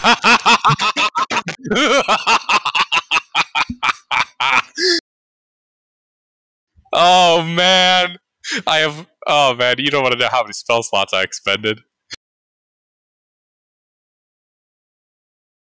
That's hell right there. Alright. And then your spell goes off like you cast it. Yeah, so my destination is a good 500 feet. Yeah. Tell me where you're going. Tell it out before you teleport out of there. What? If you're teleporting away, you should tell me where you're going so I know where to find you. No, I'm not teleporting out. I'm dimension dooring. It's the same thing. You're teleporting away. Dimension dooring 300 feet over in the direction of Beta. To be clear, you're going up in the air? No, like across the ground. Okay, she's flying 60 feet above the tree, so that's why I'm asking. Yeah, Beta's out of here. Alright, so you would appear directly under Beta. She was not that far away. How far away? She was, let's see, she was 120 feet from you. Or sorry, no, she was 60. She came down. Oh yeah, that's right. I moved forward. Yeah, so you could use your healing light thing. Yeah. Yeah, so she's only 60 feet away, linearly. But how far away from mean old Goulash? 15 feet. Wait, what? Why is Goulash 15 feet from me? Because you moved and he didn't. Because of confusion, he couldn't move. Right, I'm dimension dooring away. Right, I'm asking you, where are you sending that dimension door? You said you wanted to go towards Beta. Beta's 60 feet away, not 300. Oh, I thought she was still 60 feet distant. Out, Okay. 60 feet up. Yeah, I'm flying up. Out of Goulash's range. Right. Yeah, she's leaving you down there to fight the melee-bound barbarian. Okay. See, in that case, I'm just going to dimension door 100 feet away. In what direction? The direction Beta was coming from. Okay. Poof. You're over there. Anything else? Beta, over this way. And then I'm going to walk 10 extra feet. Okay. At the end of your turn, you may make a wisdom save.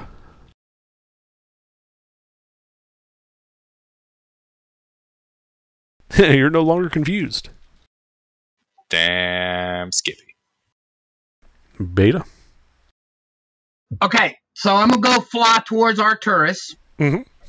He's how far from me now? He's 100. He is 50 feet away from you at the start of your turn. 50 feet. Okay. Well, I have 60 feet of fly speed, so can I fly towards him, like at an angle towards him, so I can get close enough to him? Yes. Okay. As I get close enough to him, I'm going to reach out and I'm going to touch him. Okay. I'm casting a spell. Say again? And I'm casting a spell. Roll a D100. Fireball centered on you. That's on the list. Let's see. 36. Roll a d10.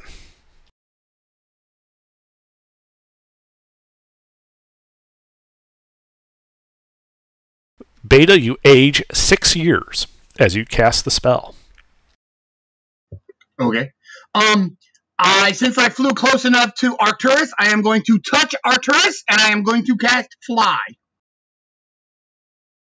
Are you upcasting that? Because you can only concentrate on one spell at a time. Yes, I am going to upcast that so it casts on both of us. Right. Okay. Yeah. All right. You both now have Fly on you. And I guess fly away. Well, you used your move. I'm out of movement speed, so yeah, Yep. we can just fly up and wait. Yep. Let's see. Modron starts puttering toward the chaotic wizards, 30 feet closer. And he is going to, let's see, he's got an 80-foot range on that short bow. So he's going to take some shots at Arcturus.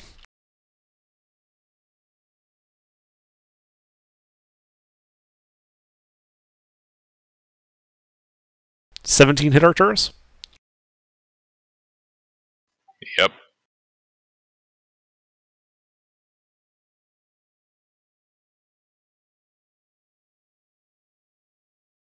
Because of your vulnerability, dealing a total of 28 piercing damage.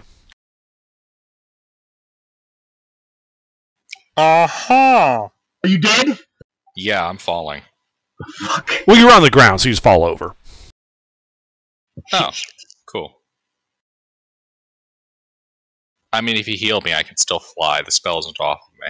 Correct, because Beta's concentrating on the spell. Alright, Goulash.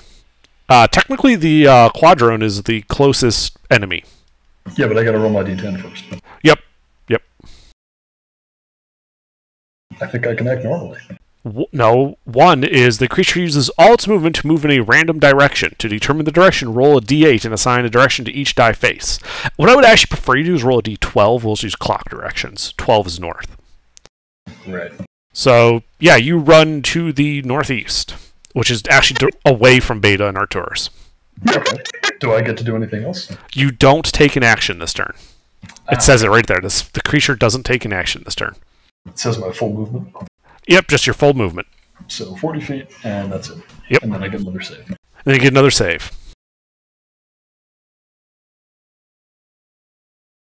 No. Nope. And Arcturus, death save.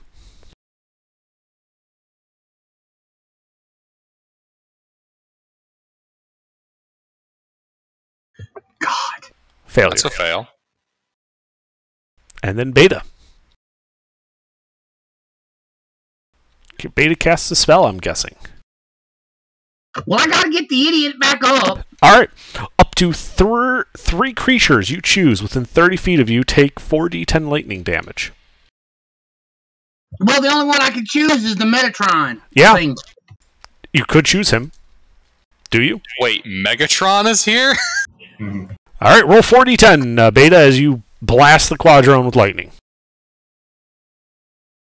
Wait, is Megatron meant to be a play on Metatron? Maybe. Damn. The Quadrone explodes. Okay. And then I touch Gilbert for. Arcturus. No, I touch Gilbert. Yep. I'm in your walls.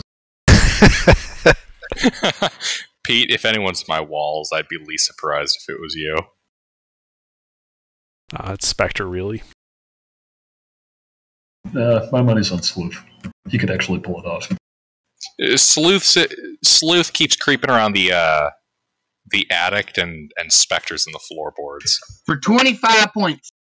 Alright, Arcturus, you wake up with 25 hit points and a level of exhaustion. Fuck today.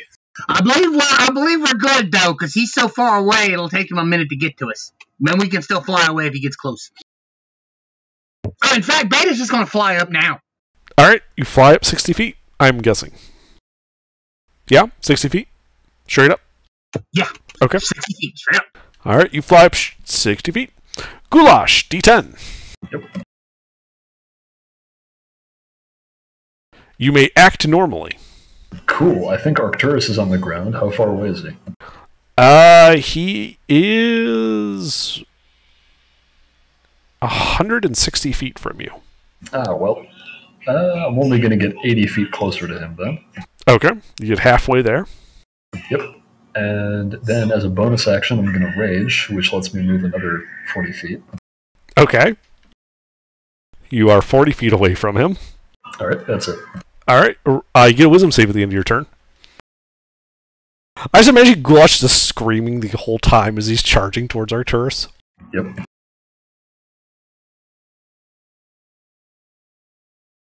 No. No. Alright, Arcturus, there's a screaming barbarian 40 feet away from you. He ran. A confused, angry barbarian, half alligator man. Yep, that ran 120 feet closer to you in one round. Wow, I'm getting Curse of Strahd flashback. Really? Yeah, seriously. Okay. Alright.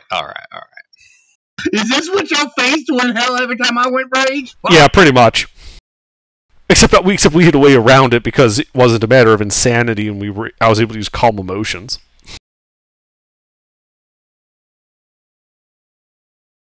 You have fly. You can get out of range. That is true. You do have Yep. fly was cast on you. You have a 60-foot fly speed, Alright. so you could charge right into melee with him.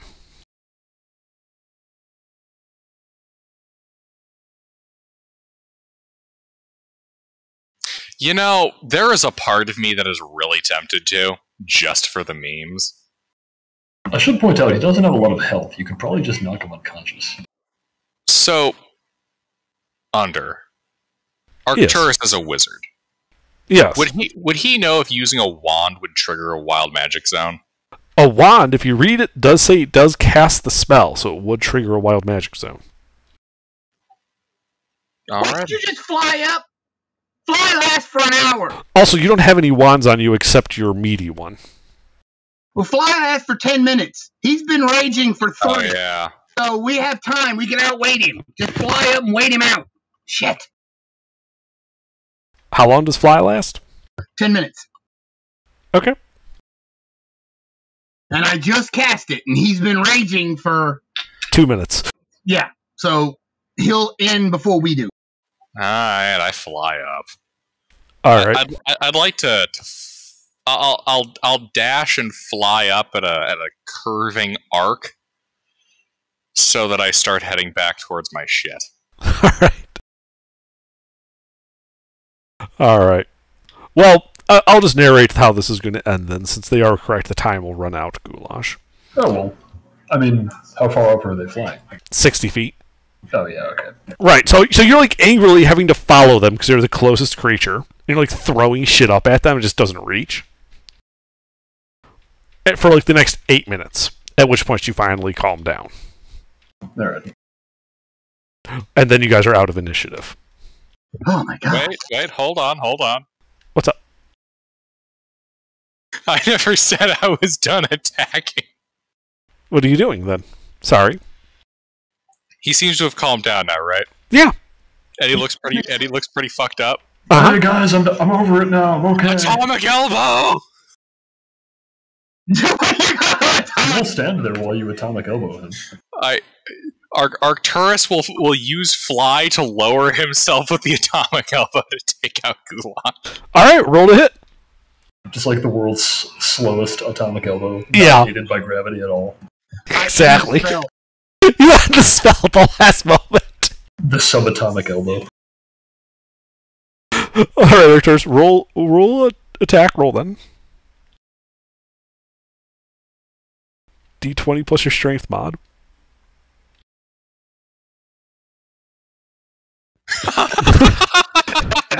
Alright, so yeah, like you're like flying towards him, Data ends the spell, Goulash takes one step forward and you just land hard on the ground behind him.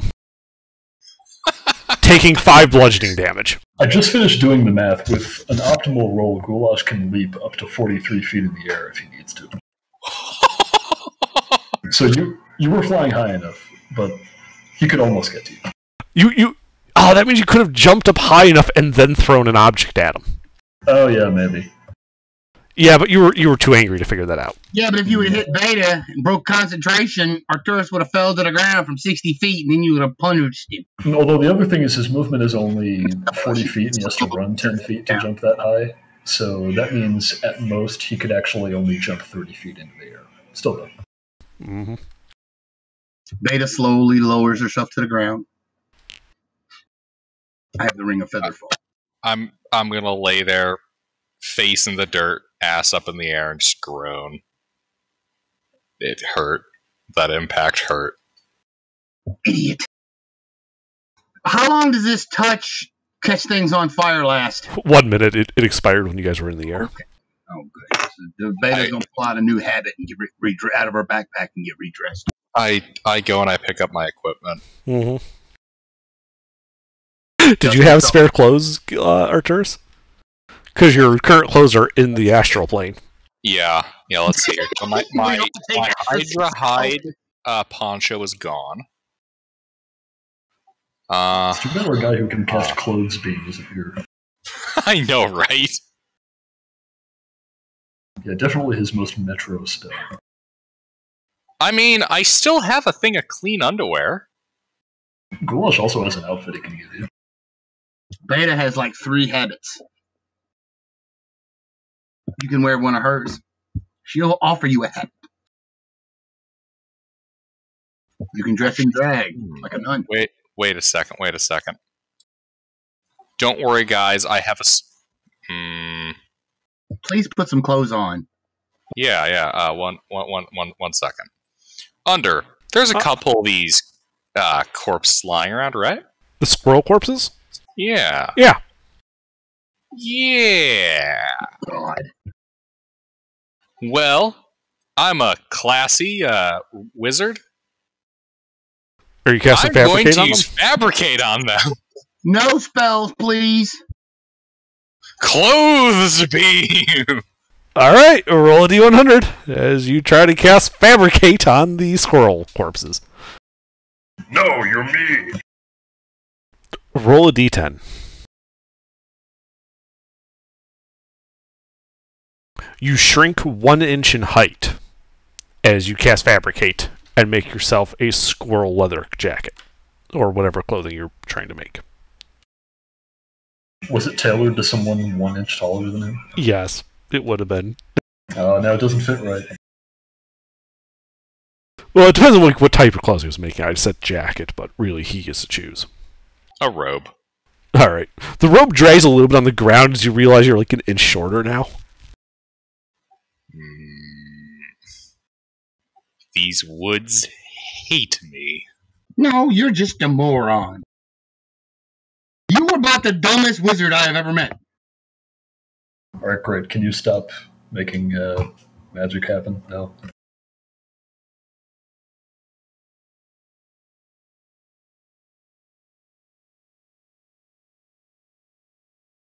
Sure. You guys want to eat some fried squirrel gumbo? Yeah. So I gotta get up for a second. I'll be back in a minute. All right. Well, I'll throw the spices on, and then I'll cast fire punch. I'm joking. I'm not casting more magic. Yeah, we're just gonna make a simple campfire and sit down and eat some of the squirrel. Okay.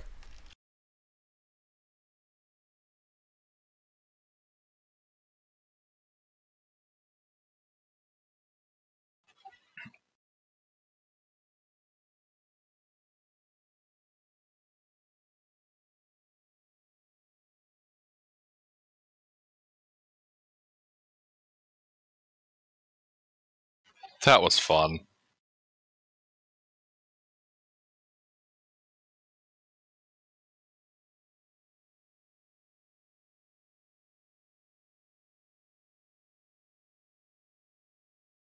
And then the party spends an hour IRL prepping food.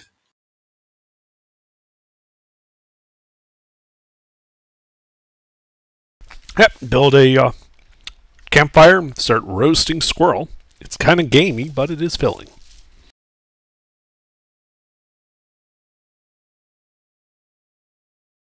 So, That would take about an hour or so to do, so you guys would get a short rest doing that.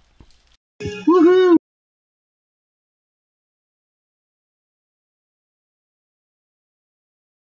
I'm rolling hit dice. I don't need to.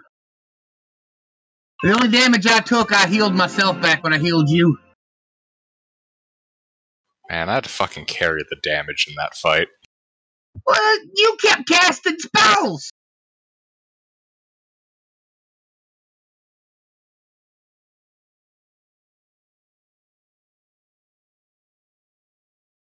Yeah, I know.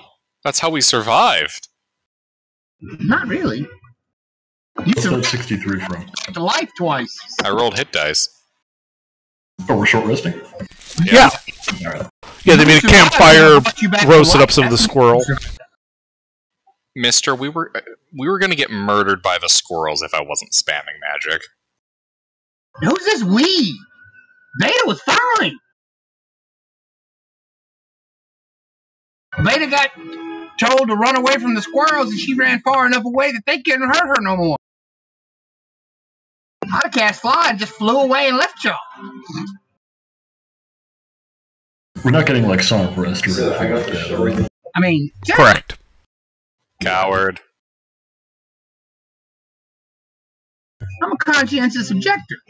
Coward. I know, but still. You died, and I had to bring you back to life. It's one of the few times I've managed to take Goulash down in a fight. Yeah, and in one round, no less. Like, most of that was just that one set of attacks due to him being unconscious while still having health. Man, I was getting desperate there with Goulash. I was starting to like look for any trick I had to kill him. I mean, I was going to try to cast Greater Restoration, but I didn't know if that would work on him or not. You must have been pretty desperate then, because you didn't do any damage to him, and he barely had any health. I know, you never even hit him. Well, yeah, because I didn't want to kill him, but I was starting to run out of options. Knocking him unconscious would have solved it very neatly. You could have just stabilized him and waited for it to wear off. I only cast magic. I don't have a way to non-lethally fight you. Hit It him with doesn't your... need to be non-lethal. I can hit you with a... Yeah, it does. No, it doesn't. You would just have to knock him unconscious, have somebody stabilize me. And Beta's a healer. You could have shot him with a spell, dropped him, we could have walked over, stabilized him, got him up, then all... Yeah, Even if you only had one hit away. point, you would need to do an obscene amount of damage to instantly kill him. Beta can fly. I was 120 feet. That would have took me 2 rounds to get to him. You were 100 feet away and running. There was no way I was going to trust Goulash's survival to that.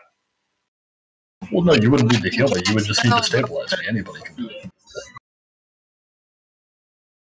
Literally, all you would have to do is knock me unconscious with damage, and then stabilize me. Yep. Because then he wakes up in 1d4 hours. Yeah. Yep. But you kept casting spells, getting us in more and more trouble. Factually untrue. Casting spells got me out of as much trouble as it got me in. You summoned the little thing that I had to kill that kept pinging you.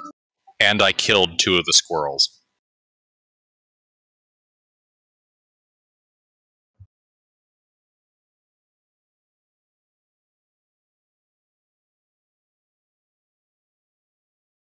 Yeah, but you guys rest for your hour. Campfire making some, squirrel stew. What do you guys do next?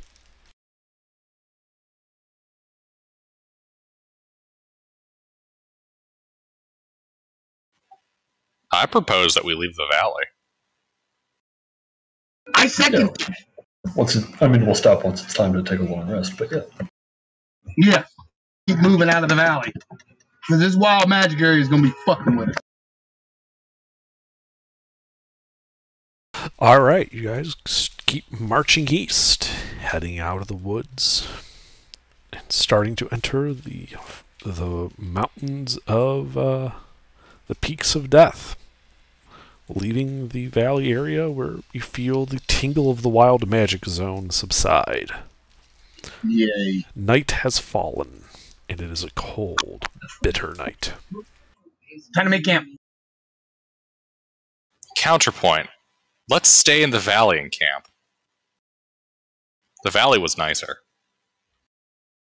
Yeah, but if we get jumped by something in the valley, you are fundamentally useless. That is absolutely untrue, and so would you. You're right, he's not useless, he's just a danger to everyone around him and himself. That is true.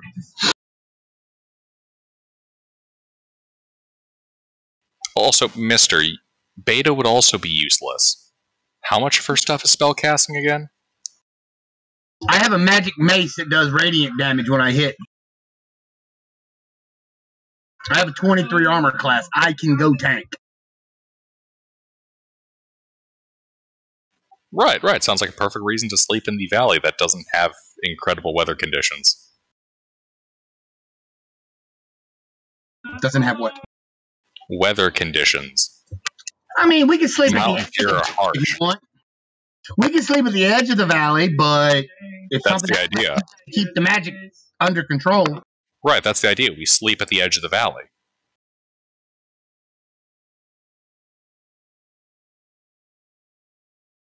That way we get access to the valley's controlled climate. That's not a bad idea, as long as we don't get attacked. Which, although I think that might be more likely in the valley, maybe? I don't know.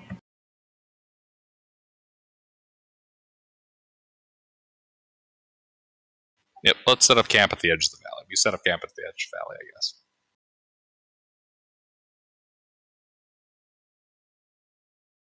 Okay. You set up your camp at the edge of the valley. And then you guys are going to sleep. Or I propose we set a watch. I'll take one. I'll take 3.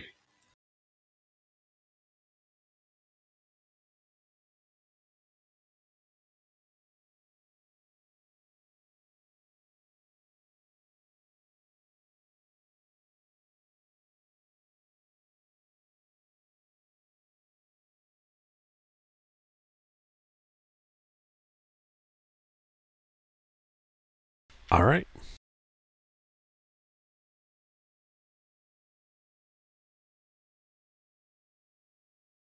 So, you guys go to sleep following your watch order. Beta, what's your passive perception? 13. Alright.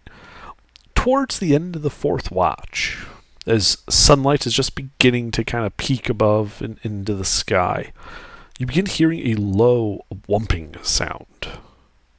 Like it's going like whum, whum, whum, whum, whum, whum. But you can't really tell like what direction it's coming from. It seems to be coming from all directions. Can I make an Arcana check or some kind of check to see what this is? Yeah, go ahead and make an Arcana check. It would be Arcana, wouldn't it?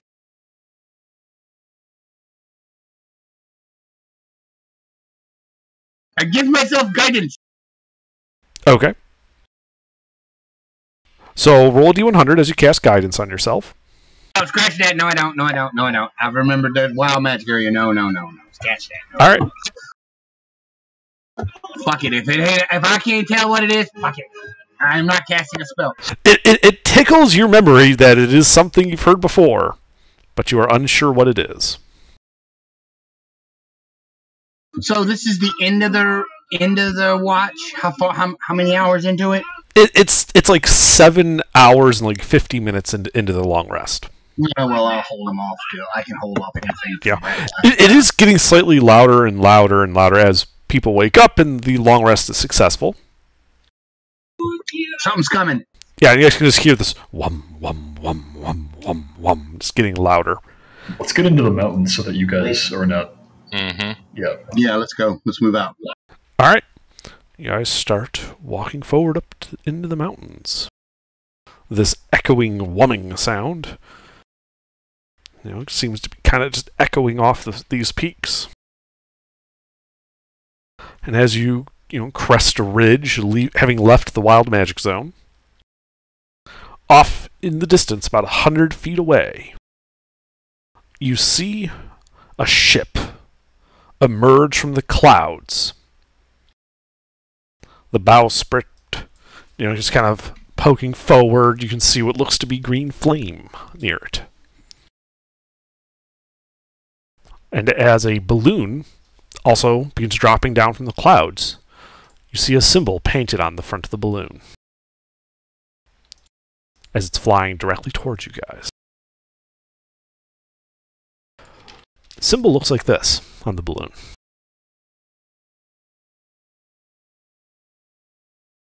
The Eternal Flame? This looks like the logo for a startup you absolutely should not give your money to. Yeah, by the way, this is what the ship looks like as it emerges from the clouds. Bitchin'. I don't think we've ever encountered a flying ship. Oh, you've already incorporated Spelljammer shit? Cool. That's not Spelljammer. Looks like it. It's a hot air balloon. Yeah, this is like some elemental plane of air shit. Okay.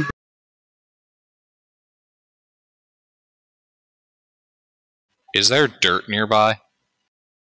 You are on the ridge of a mountain. There is snow, ice, and rock.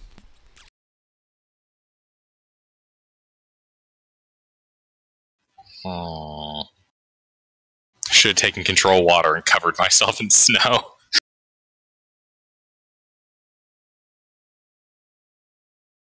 And you can see what's making that wumming sound as there's a large airfoil propeller in the back of the thing, pushing it forward towards you guys.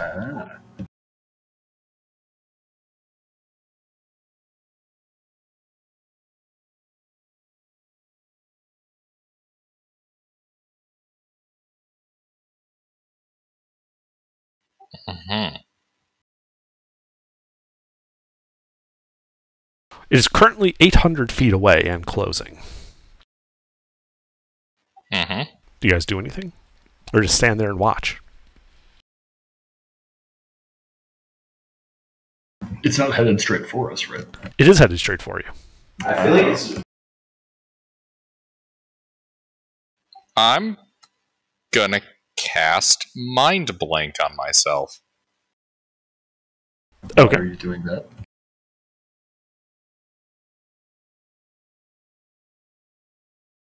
What's the rate it looks like it's moving? Looks to be moving about 90 feet around. Alright. Should we run for cover? And then I'll cast True Seeing. Mm-hmm. Mm-hmm.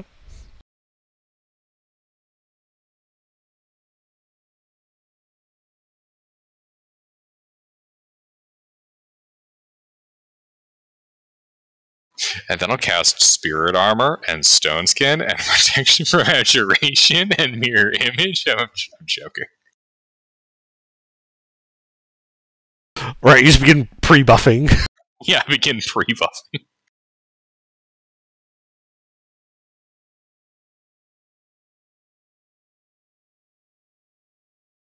It's only about 200 feet away. It seems to be slowing down.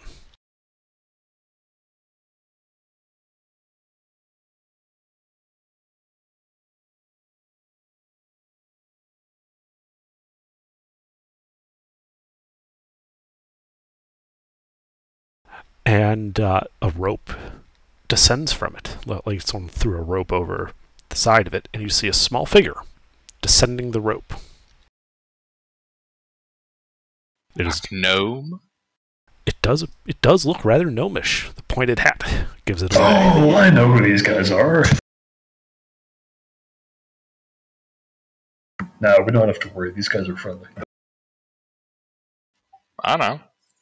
And as this gnome lands, he turns and starts walking to you. This rather familiar-looking gnome, and says, "Hey, Frippydinth said we'd find some guys here who need a lift. You them?"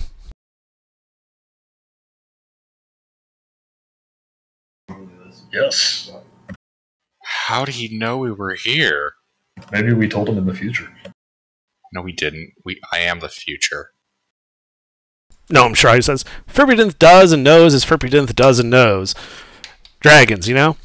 Still, it's a great gig. And we got a kick-ass ride, right?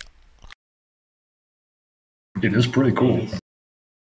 Yeah, she was to pick you up and said something rather about you needing to save the world. Yeah, that was the gist of it. Alright. Well, come on aboard.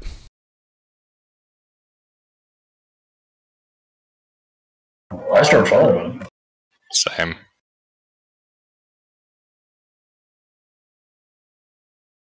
Yeah, so it's only like 50 feet above the ground at this point, and so you guys can just climb up the rope and board the airship. You see it looks to be crewed by about 20 gnomes.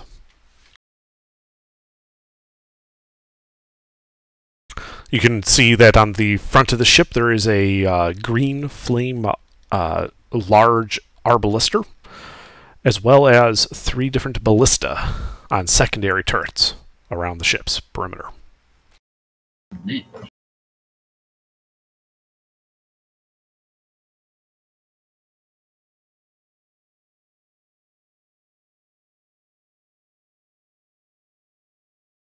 And so the gnome turns to you. He seem as you notice that his red cap has like little like flaring like what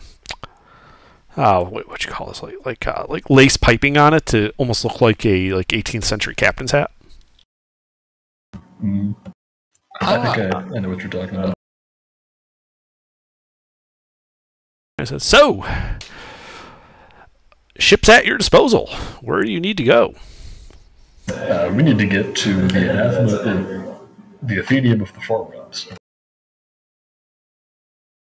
The Athenaeum. Yeah, that one. All right. Do you need to go like right there, or do you want to go like? So here's the thing.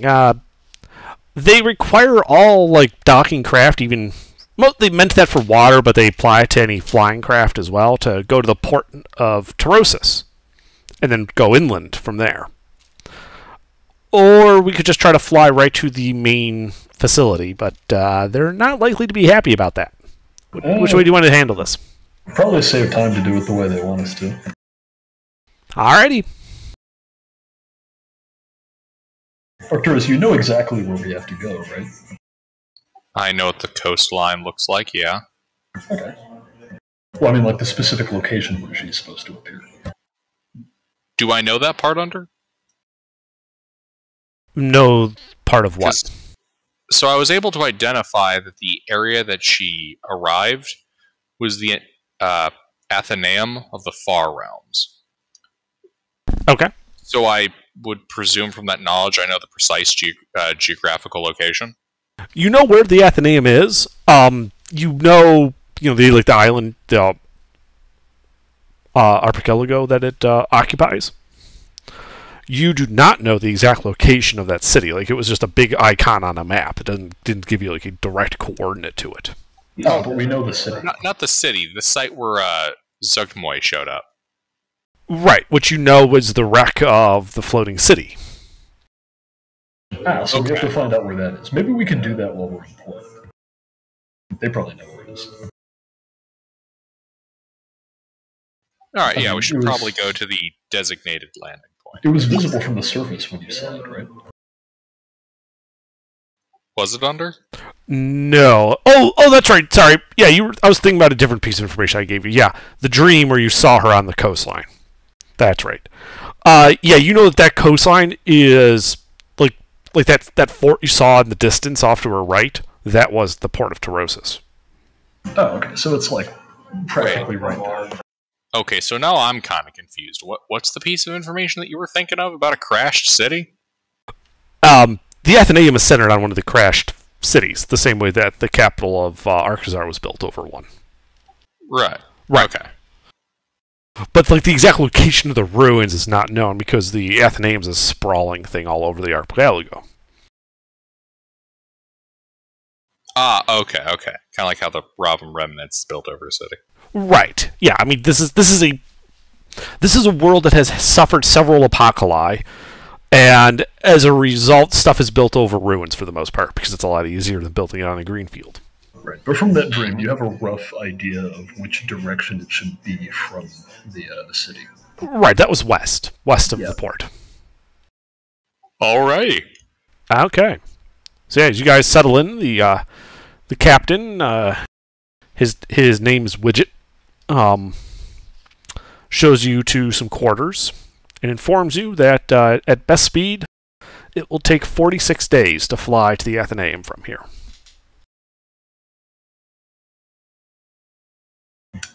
That's more than a month. He nods his head. Yes, that is almost exactly a month and a half. That's not good enough. Arcturus, you can teleport us there, right? Hmm.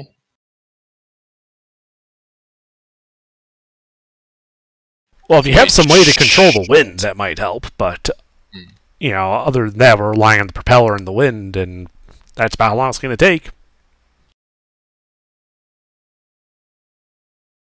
You know, we tend to average about 216 miles a day, and it's about 10,000 miles to the Athenaeum from here.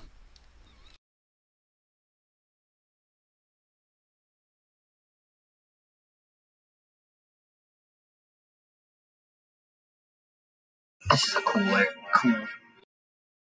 Mm-hmm. Well, you have a way to get there, don't you, Arcturus? You can teleport. No, I've never been there. Okay, but do you know the spell teleport? Yeah?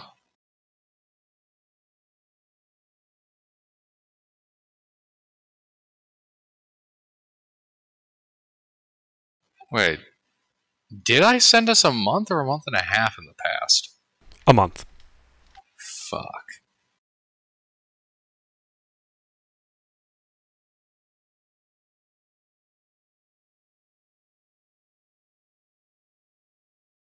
Actually, I miscalculated.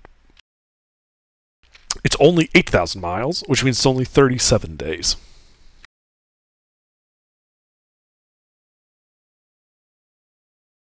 I don't suppose we have any objects from the Athenaeum of the Far Realms. Nope. I don't suppose these guys would have anything like that. Nope, this is all Frippydinth stuff.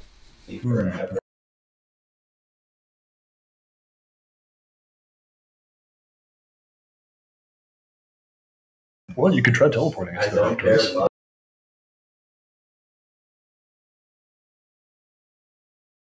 We have enough time to get it wrong a few times.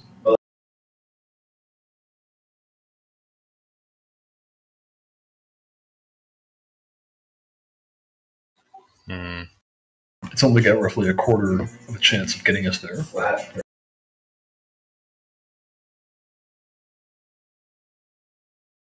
I think it's better to risk it, and we probably won't get it the first time, but we'll just have to try a few times. Really? Yeah. You sure? What do you mean, am I sure? Alright. I mean, what are you afraid of?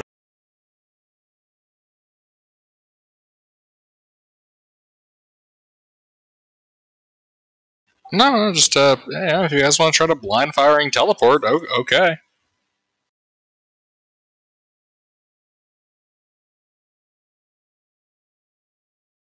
Let's do it then if you want.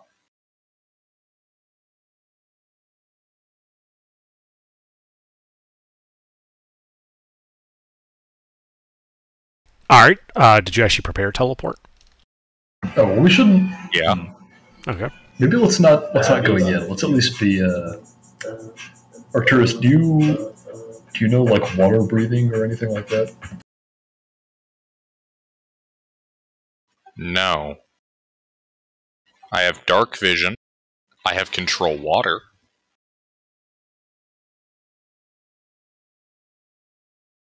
And Goulash picks up a rock and gives it to Arcturus. If anything happens, we can just come back here. I guess. Sorry, you pick up a what? A rock off the ground. A rock off the what? I'm sorry, you got a lot of background noise. I pick up a rock off of the ground. Off the what? That The word is ground. getting the ground. You're not on the ground, you're on the ship. Oh,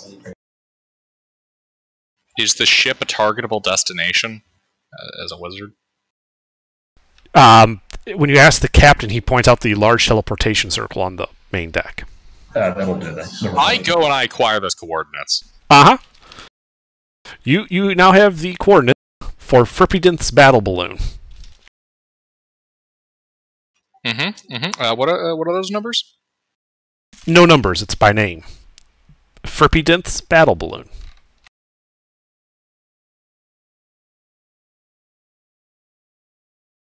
I'll be right back. It wouldn't make sense to assign fixed coordinates to a ship. That is true.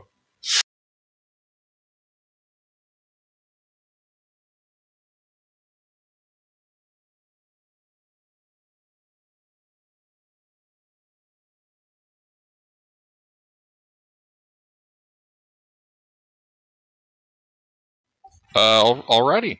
We have the battle balloon coordinates, so I... Actually, do you guys happen to know a teleportation circle coordinate in the anathema? In the anathema? Athenaeum.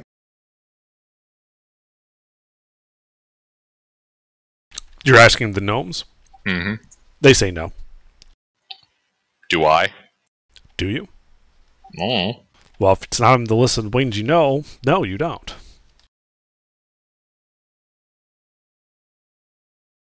Cool.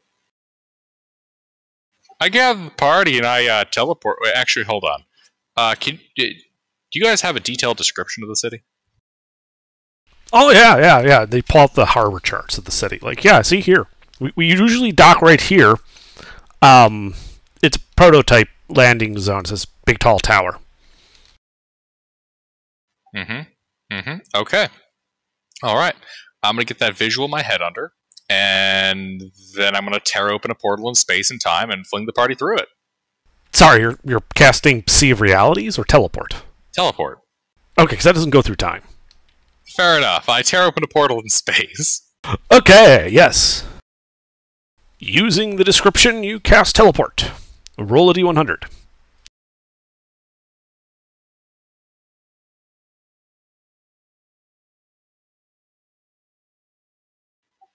Alrighty. D100.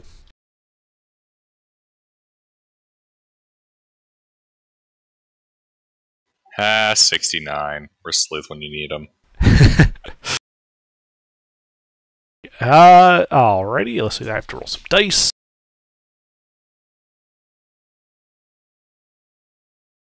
Telefrag. The entire party is obliterated. What just happened? He cast teleport to get you guys to the port that you guys are targeting. And I gotta roll some dice. Oh, crap. Mm-hmm.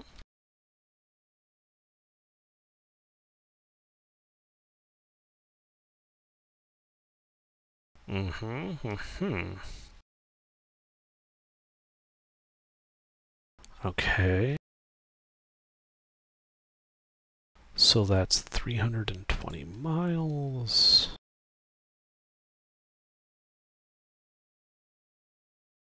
We're gonna end up in the fucking ocean again. Sorry, I'm going to parts of the map that I haven't quite 100% looked over in a while. Give me a second. Wasn't expecting you to teleport and then fuck it up this badly. Well, I'm gonna go use the bathroom. Okay. Hopefully the astropath doesn't die on the way. Alright, we should wait for him to get back. Thanks. I just figured out where you guys land.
I'm back. Alright, so yeah, you cast Teleport. And you appear on a rocky, bone-strewn coast. Large mountains behind you reached for the sky, one of the peaks of which you can see seems to be flat, like the top of the peak has just been eliminated. The bones are monstrously large.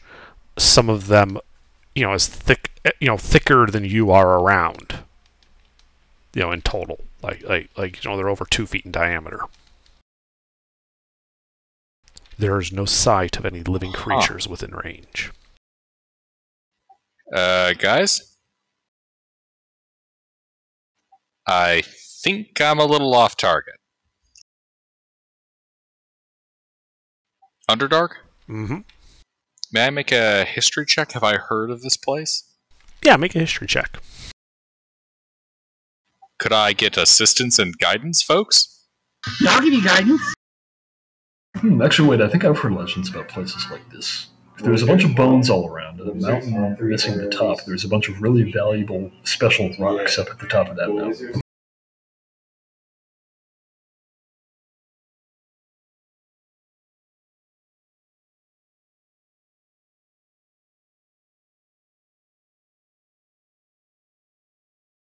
Alright, yeah, you know that this is a place in the Anatheum of the Far Realms. Yeah, I know you're doing it. I know, he's got me doing it too. And you can tell because there's this path through the bones. That's like you walk through like this tunnel of what appears to be the rib cage of a purple worm that has been killed here. As it runs north towards the mountains. So you're on the island, but or one of them at least, but not in the port city. This is like something you heard rumors about, a giant graveyard of monsters.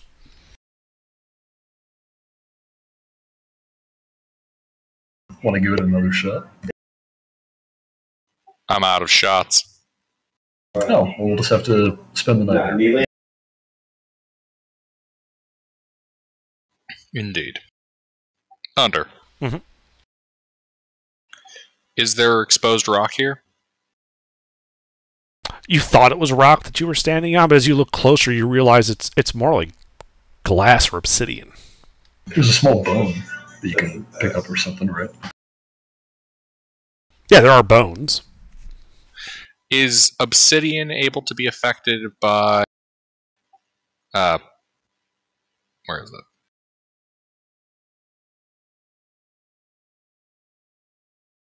I grabbed a small Transmute rock. bone and all that. Sorry, you got talked over, Arcturus. What was that? Is it able to be affected by transmute rock? Yes. And Goulash, yeah, you can just grab a small bone. Not a problem.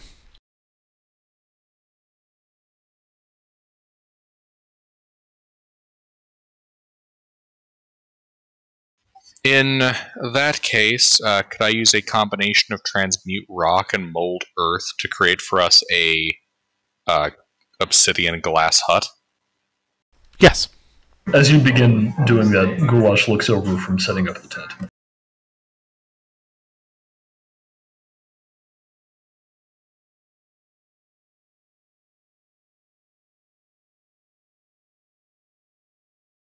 Well, we can set up the tents inside. If I'm able to, Under, can I try to give this a natural appearance to it? Make a stealth check as you try to conceal it, among the terrain here.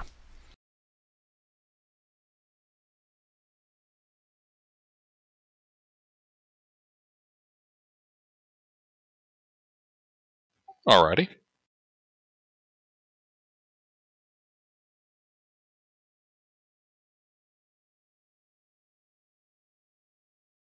Totally hidden. Not obvious at all. So, As the light hits it, you can see light just being reflected every which way. Is like it would show up as like a bright star if you were looking in this general direction. you know I got lucky, right? Yeah. But roll. I'm I just wanted to lucky. narrate that because that's just hilarious. Go ahead and lucky that.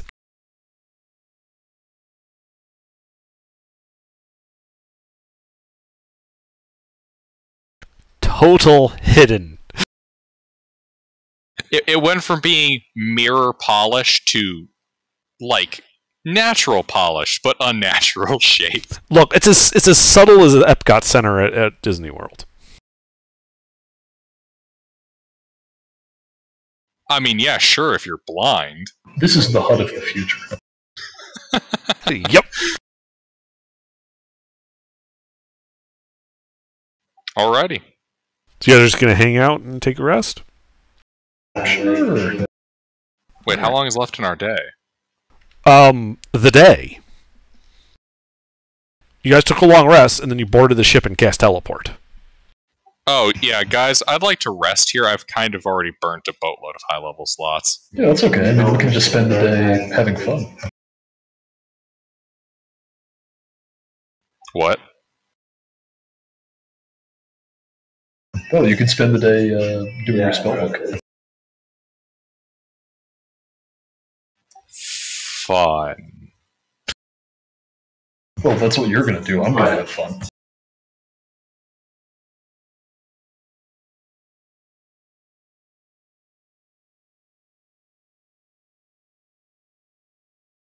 Hey, on the upside, we now have a place we can evacuate to. Yep. Actually, I'll give you that bone I picked up.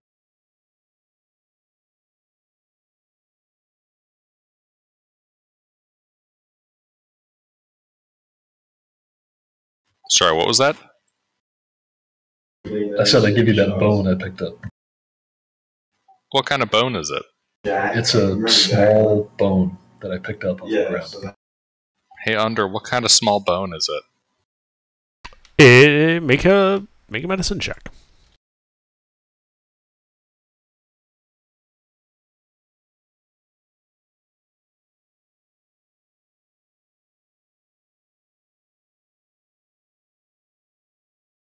It is the bone from a whale. Which one? The leg bone? Yes, it is the whale's leg bone. Nice. Under. What kind of whales exist in this setting that have legs? None of them. No, well, whales in our world have legs. Or they have leg bones. No, they don't. Inside their fins is a structure that, when you remove all the blubber, looks, like a leg and a foot. But its actual function isn't. Yeah, but they have a bone there. I mean... Did a wizard do this? What, kill the whale? No, cause the Look, it's a whale bone. Leg bones. No, I was joking. It's just a whale bone. Oh, okay. I mean, look. We're in the Anatheum of the Far Realms. Like, the Far Realms are involved. I ain't gonna question it. There's a whale with legs. Yeah, I'm talking about that thing. Yeah. I mean, it used to be a leg. The leg bones connect to the thigh bone. The thigh bones connect to the spine bone. I don't have any bones. I have an adamantium skeleton. An exoskeleton.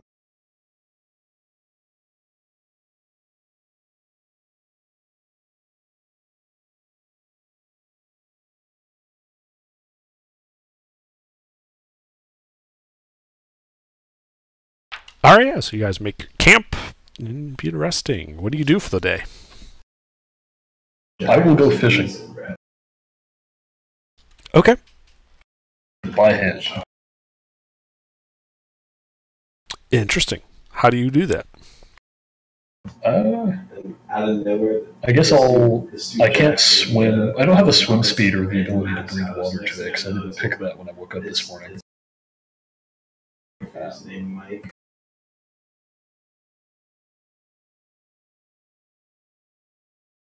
I guess maybe I'll just go fishing. Mike started I'll just go fishing the way you would if you couldn't breathe underwater. You have a fishing tackle with you? No, like spearfishing. Ah, okay. I can still hold my breath for quite a while. Mm-hmm. All right, yeah, you go fishing. I'm gonna say that make a perception check. Let's see how many fish you can find.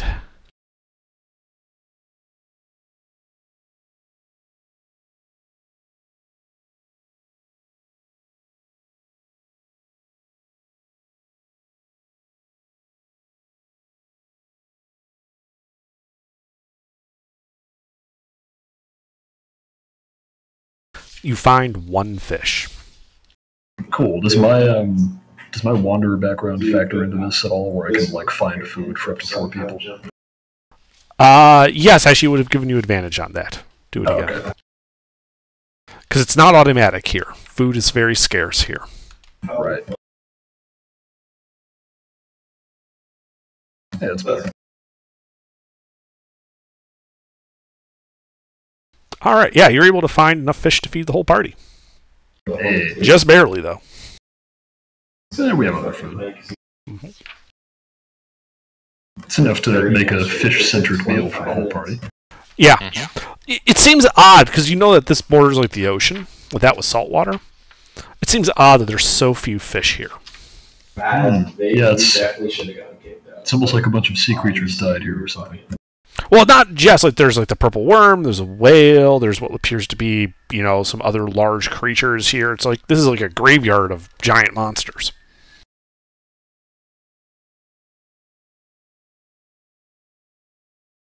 Well, here's hoping we don't find out why all these giant monsters died here.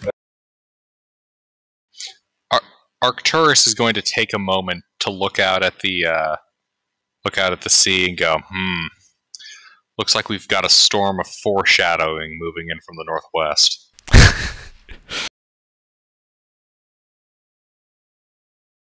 I think I'll just spend my day scrimshawing on the whalebone that I was given.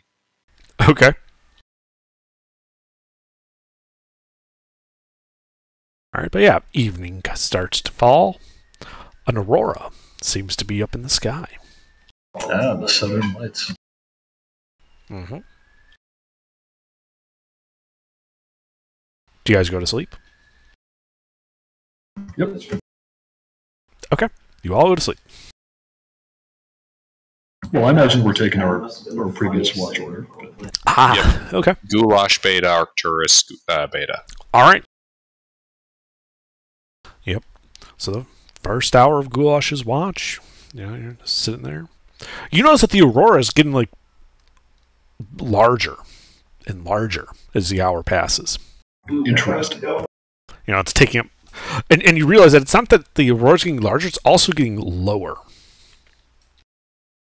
The ionizing air is just getting closer to the ground, to the point where you can even see points where it like brushes up against a mountain top and just kind of splits around it like a cloud, being blown into a hard object. Goulash does not know what any of that means. He thinks that the aurora is caused by the gods having a cookout.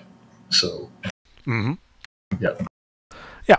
Then Beta, that's like your 2 hours as it gets lower and lower. Beta, it's your watch. The aurora is a lot closer than it was when you went to sleep. And seems to be getting lower and lower as the night progresses.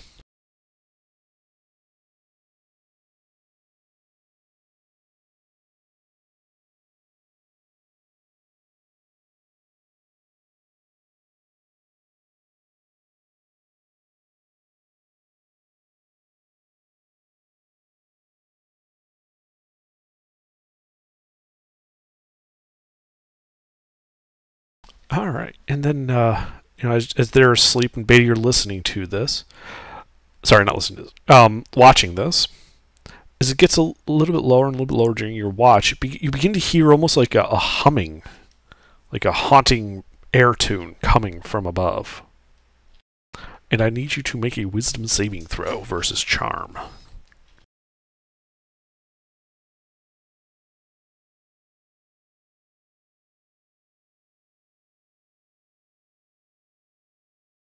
Mister, are you here? Yeah, I'm here. What's up? So while you guys were on watch, the aurora got larger and larger, lower and lower, and you begin noticing the aurora is making this haunting tune. And I need you to make a wisdom saving throw versus charm.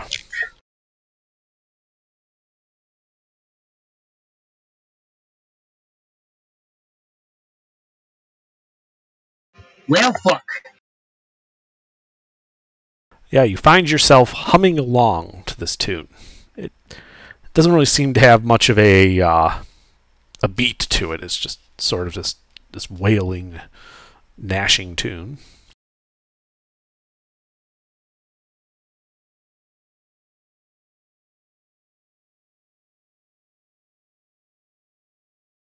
It also, yeah, and so third watch would come. Arcturus, you wake up, you hear Beta humming along to this haunting tune being strummed through the air, and I need you to make a wisdom save versus charm. Oh, really? Yes.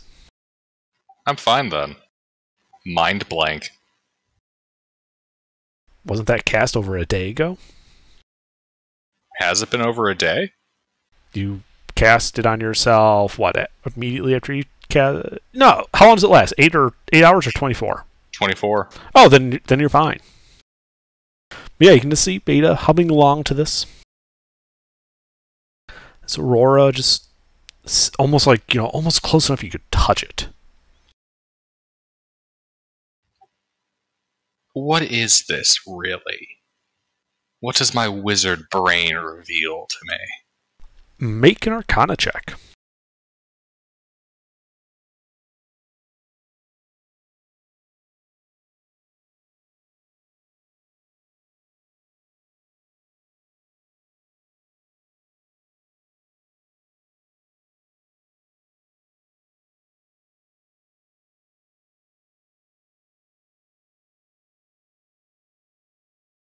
You think this Aurora is not a normal Aurora, but is instead more reality adjacent than that.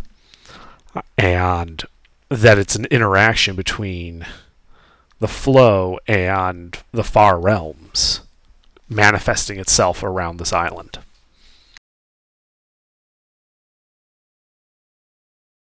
Huh. Good thing I have my protection. Yeah, that's when a stream of the Aurora strikes out at you. Does a 14 hit your AC? It does not. Alright, as you notice, it blasts and causes some cracking on the volcanic glass around you. And you guys should roll initiative.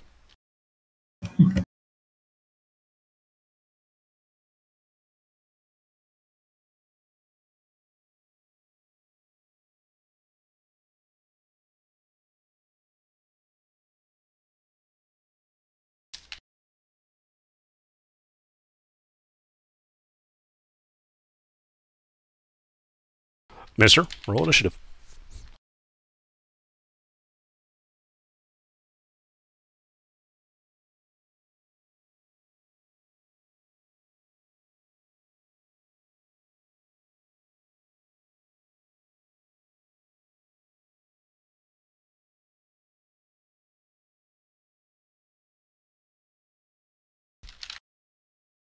Alright, this guy's turn.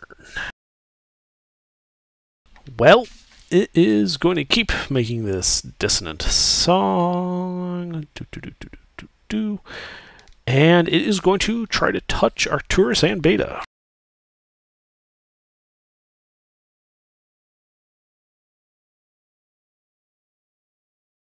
Well, I think it misses Arcturus. Does a 20 hit Beta? Negative. Why not? What's your AC? 23. Nice. Alright. Yeah, so they both miss. Arcturus, at the start of your turn, you are fine because you have Mind Blink. What do you do?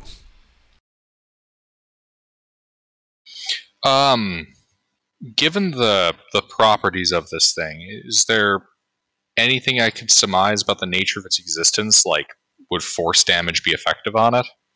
Or because that's a extremely magical type of damage, would I reason that is ineffective? You would think that force is probably the best thing to use against this. Physical damage is not really going to be all that effective, nor would like elemental. You need to, you would need, you need to like blast it away with pure magical energy. All right.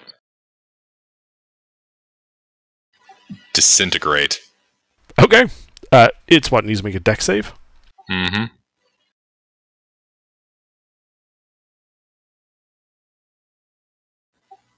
I'd like to use Lucky on it.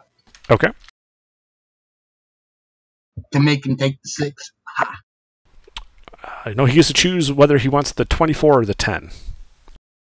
I want the 10. Okay. Roll damage.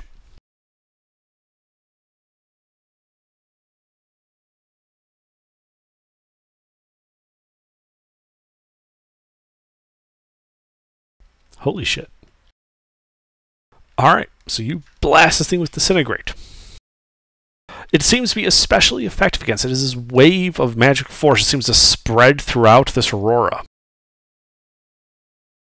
And it begins to rain as the aurora dissipates. Only you realize it's not raining water, but tiny little specks of obsidian falling from the sky. I just obliterated a natural phenomenon? Yes. It had 120 hit points. And it had vulnerability to force damage. You guys are out of initiative. Wow! Good job, Gilbert. I take back every bad thing I said about your mage. That was amazing. I love how that comes in cycles. Arcturus, you useless piece of shit. Arcturus does something awesome. Oh, you're the best. And then it goes back to me being a useless piece of shit. Well, the rest of your night will pass without incident as morning comes. And there's like this like sandy obsidian debris all over the place.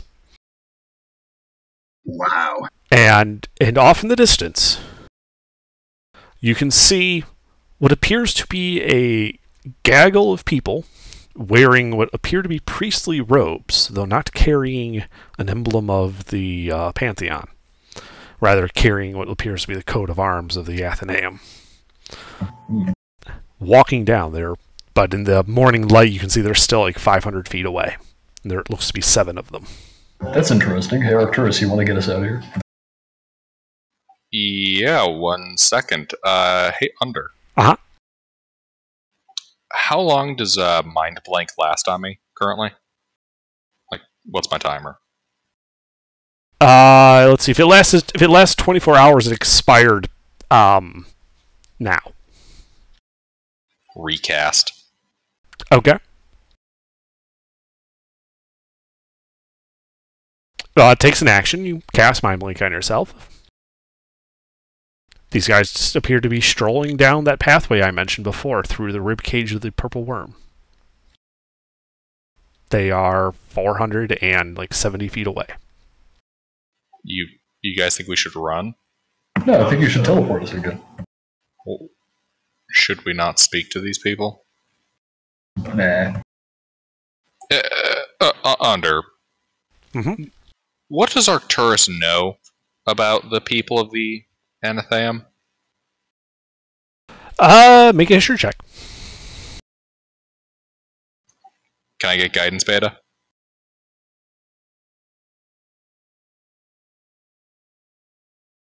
Beta? Hmm? Can I get guidance? I don't know. Yes, sir. Okay. So you know that the Athenaeum does a lot of magical research and whatnot. And it acts kind of like a university.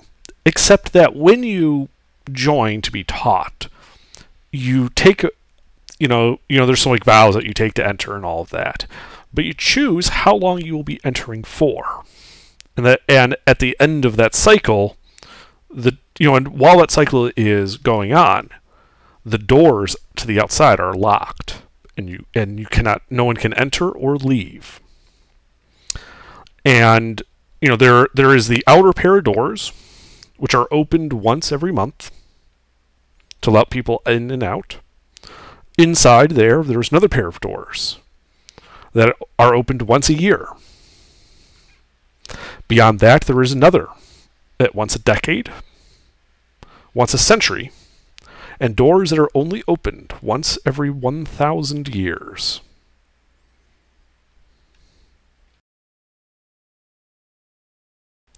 So, like, if you sign up to go in for 1,000 years, when those doors are opened, you go in, and those doors don't open to let people out or in for 1,000 years. Now, these, like, exterior doors are, like, the equivalent of you go to the library and pick a study room with one of those things. No, it's more like a series of compounds that are linked. Like you would enter through the monthly. Like, the monthly doors are the only ones that go to the outside. Through the monthly compound is another set of doors that lead into the annual compound. The other side of the annual compound is the decade doors. On the other side of that, the century, and on the other side of that, the millennia doors. Like a nesting doll. Like Right. a series of escalating security clearances. Yeah. Yeah, I similar imagine to all that. the really good shit is behind the Millennium Door. In a world with elves and Warforged, well, except not Warforged, but you know what I mean, elves and other long-lived races, the 1,000 Doors is not necessarily unobtainable. And there's usually like a big party when one of the bigger doors, like the decade or century doors, are open. There's usually a big party. It's been a while since the millennia doors are open. Oh, how long? You don't know. 25 is not good enough to tell you that. That's fair. And I think I smell foreshadowing on the breeze. Alrighty. So what do you guys do? Well, Goulash, I think we should speak with these folks. Why? Wouldn't it be funny if we just disappeared? No, that would be rude. Yeah, but wouldn't it be funny, though? No. Arcturus will step out of the hut. Okay. They are currently 400 feet away. They're just walking, towards you guys at a normal pace. They're not rushing.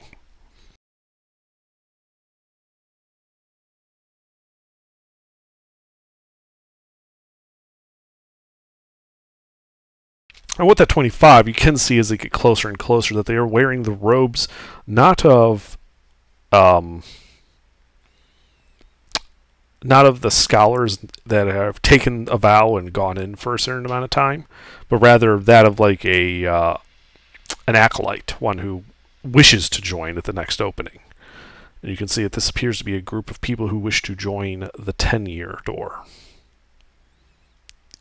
There's like a little marking that they have like on a sash that marks whether they're going in for a month, a year, 10 years, etc. These appear to be 10-year acolytes. Imagine all the people who go through the 10-year door are just there to teach other people professionally. Because they're tenured. God damn it, Pete. It was right there. I had It was right there. Nice. All right. I'll try to. I'll meet them at like the 100-foot point. Uh-huh. They stop. They have the hoods of their cloaks up over their heads, and they say, "You are not supposed to be out here. Who are you?" Arcturus Omnibus Septimus. That is Beta. And my companion Goulash. We arrived via teleportation error.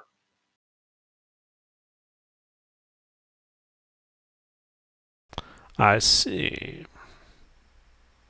And for what purpose have you come to the Athenaeum? A vision. A fungal demon prince arrives here in 1 month along the shores of the port settlement. A demon prince, you say? Are you sure? Positive. And what makes you so sure? A vision, you say? A vision from whom? Underdark? That is a great question. Yes? What exactly is the nature of that? You had a dream. That's what you know. You don't know who sent it to you. You never did anything to figure that out. Maybe it was forbidden. In that case, I'll communicate my ignorance as to the source to these acolytes. And how exactly, then, do you plan to deal with this demon prince that shall show up? Apparently. Camp on site until they appear and then kill them. Do I detect a bit of knowledge as to this subject? No more than you have, apparently. After all, I do not know what demon prince you wish to be dealing with at the moment, nor when they will arrive. Though it is concerning. Demon princes have never been ones to act recklessly, or without plans within their plans. If they intend to fight you on the shore, if they indeed show up and you are there and they planned on it, then you being there is part and parcel of their actions, and will likely lead only to their victory. Oh, don't worry, they're not coming here by choice. Possibly. It's... the circumstances are complicated. But the demon prince might not be arriving of their own volition. I don't know how they would be.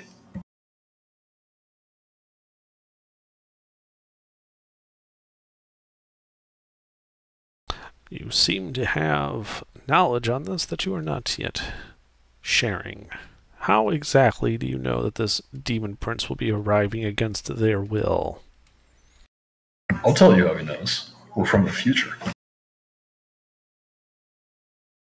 Are you now? Yep.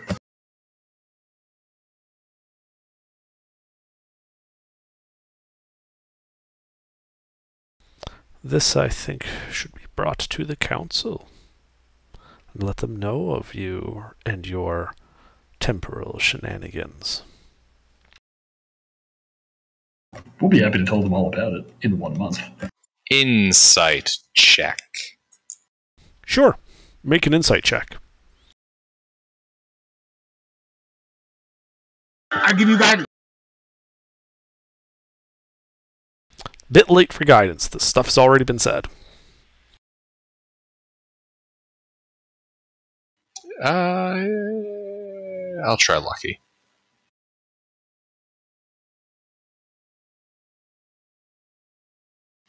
I think I'll go with the 20. Okay. When you say that you're from the future, he does not seem utterly shocked and disbelieving at that. He seems almost to handle that as if it is routine. And that simply bringing people who claim to be from the future to the council is something that happens every day.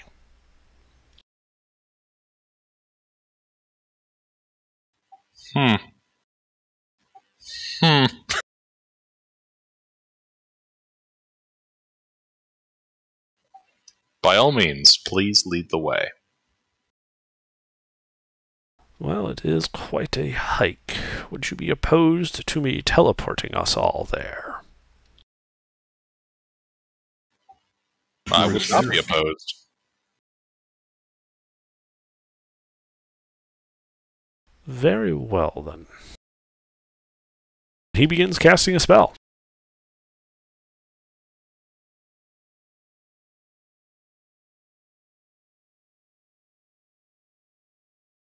With that spell, you find yourself... Counter spit.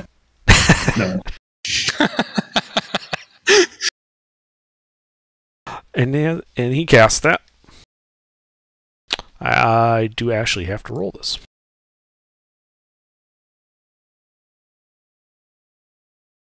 Okay. And you and, let's see, so there's 3 of you. So you and 5 of the other acolytes find yourselves standing in a large atrium. You can hear seagulls crowing outside. Sunlight streaming through the colonnade. And behind you, you see a large door with iron engravings on it depicting people in robes, marching into a mountain. And people with books marching out that are not robed. This way. And he starts heading towards the doors.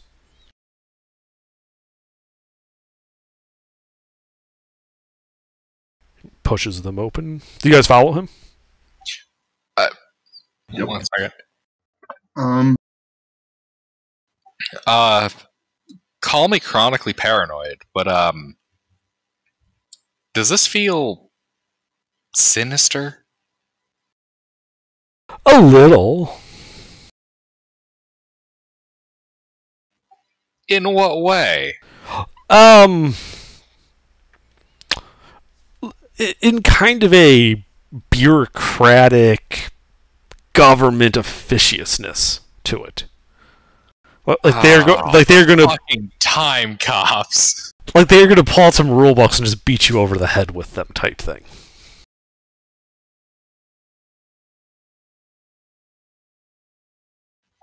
Mm-hmm. Sir, do you know how fast you were time traveling? They're upset because we changed the timelines. Okay? That's okay. We can just go back in time and make them not upset. All right. Joking aside. Well, let's go see Time Cop then. All right, yeah. So you guys walk following him. He leads you, to a hallway. At the end of the hallway, you can see a large pair of doors. These are rather plain and appear to be made out of like a dark metal.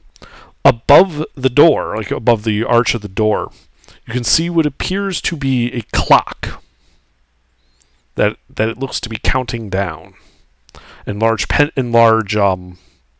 counterweights on either side of the door with little gears showing. It looks like that it's a gravity-based time system. As we're walking, I'm going to ask the acolyte if they have a set of robes that don't chafe, and if I could have a set. Because, dear God, these things suck. In reference to the, squirrel leather that I'm currently using. Mm-hmm. Yeah, you mentioned that. He's like, that will depend, I think, on what the council says of you. Chafing may be the least of your concerns. That's not ominous. Oh, don't worry. They haven't skinned anyone alive in the past 30 years. Linearly or non-linearly? This is the door to the council.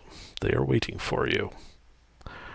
But, you can only go in yourselves. We cannot accompany you.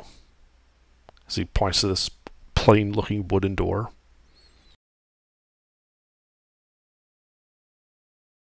Insight check. Sure, make an insight check.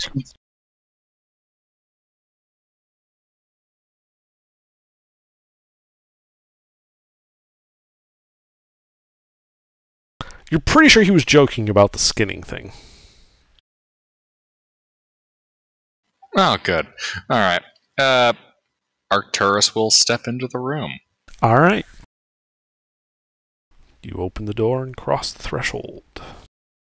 There's a dark and dingy room, a single beam of light coming from a large opening in the center of a domed ceiling, casting light onto like a central dais.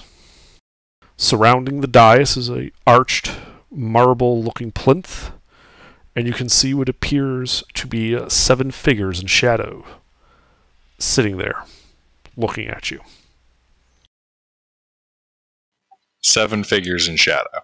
Yes.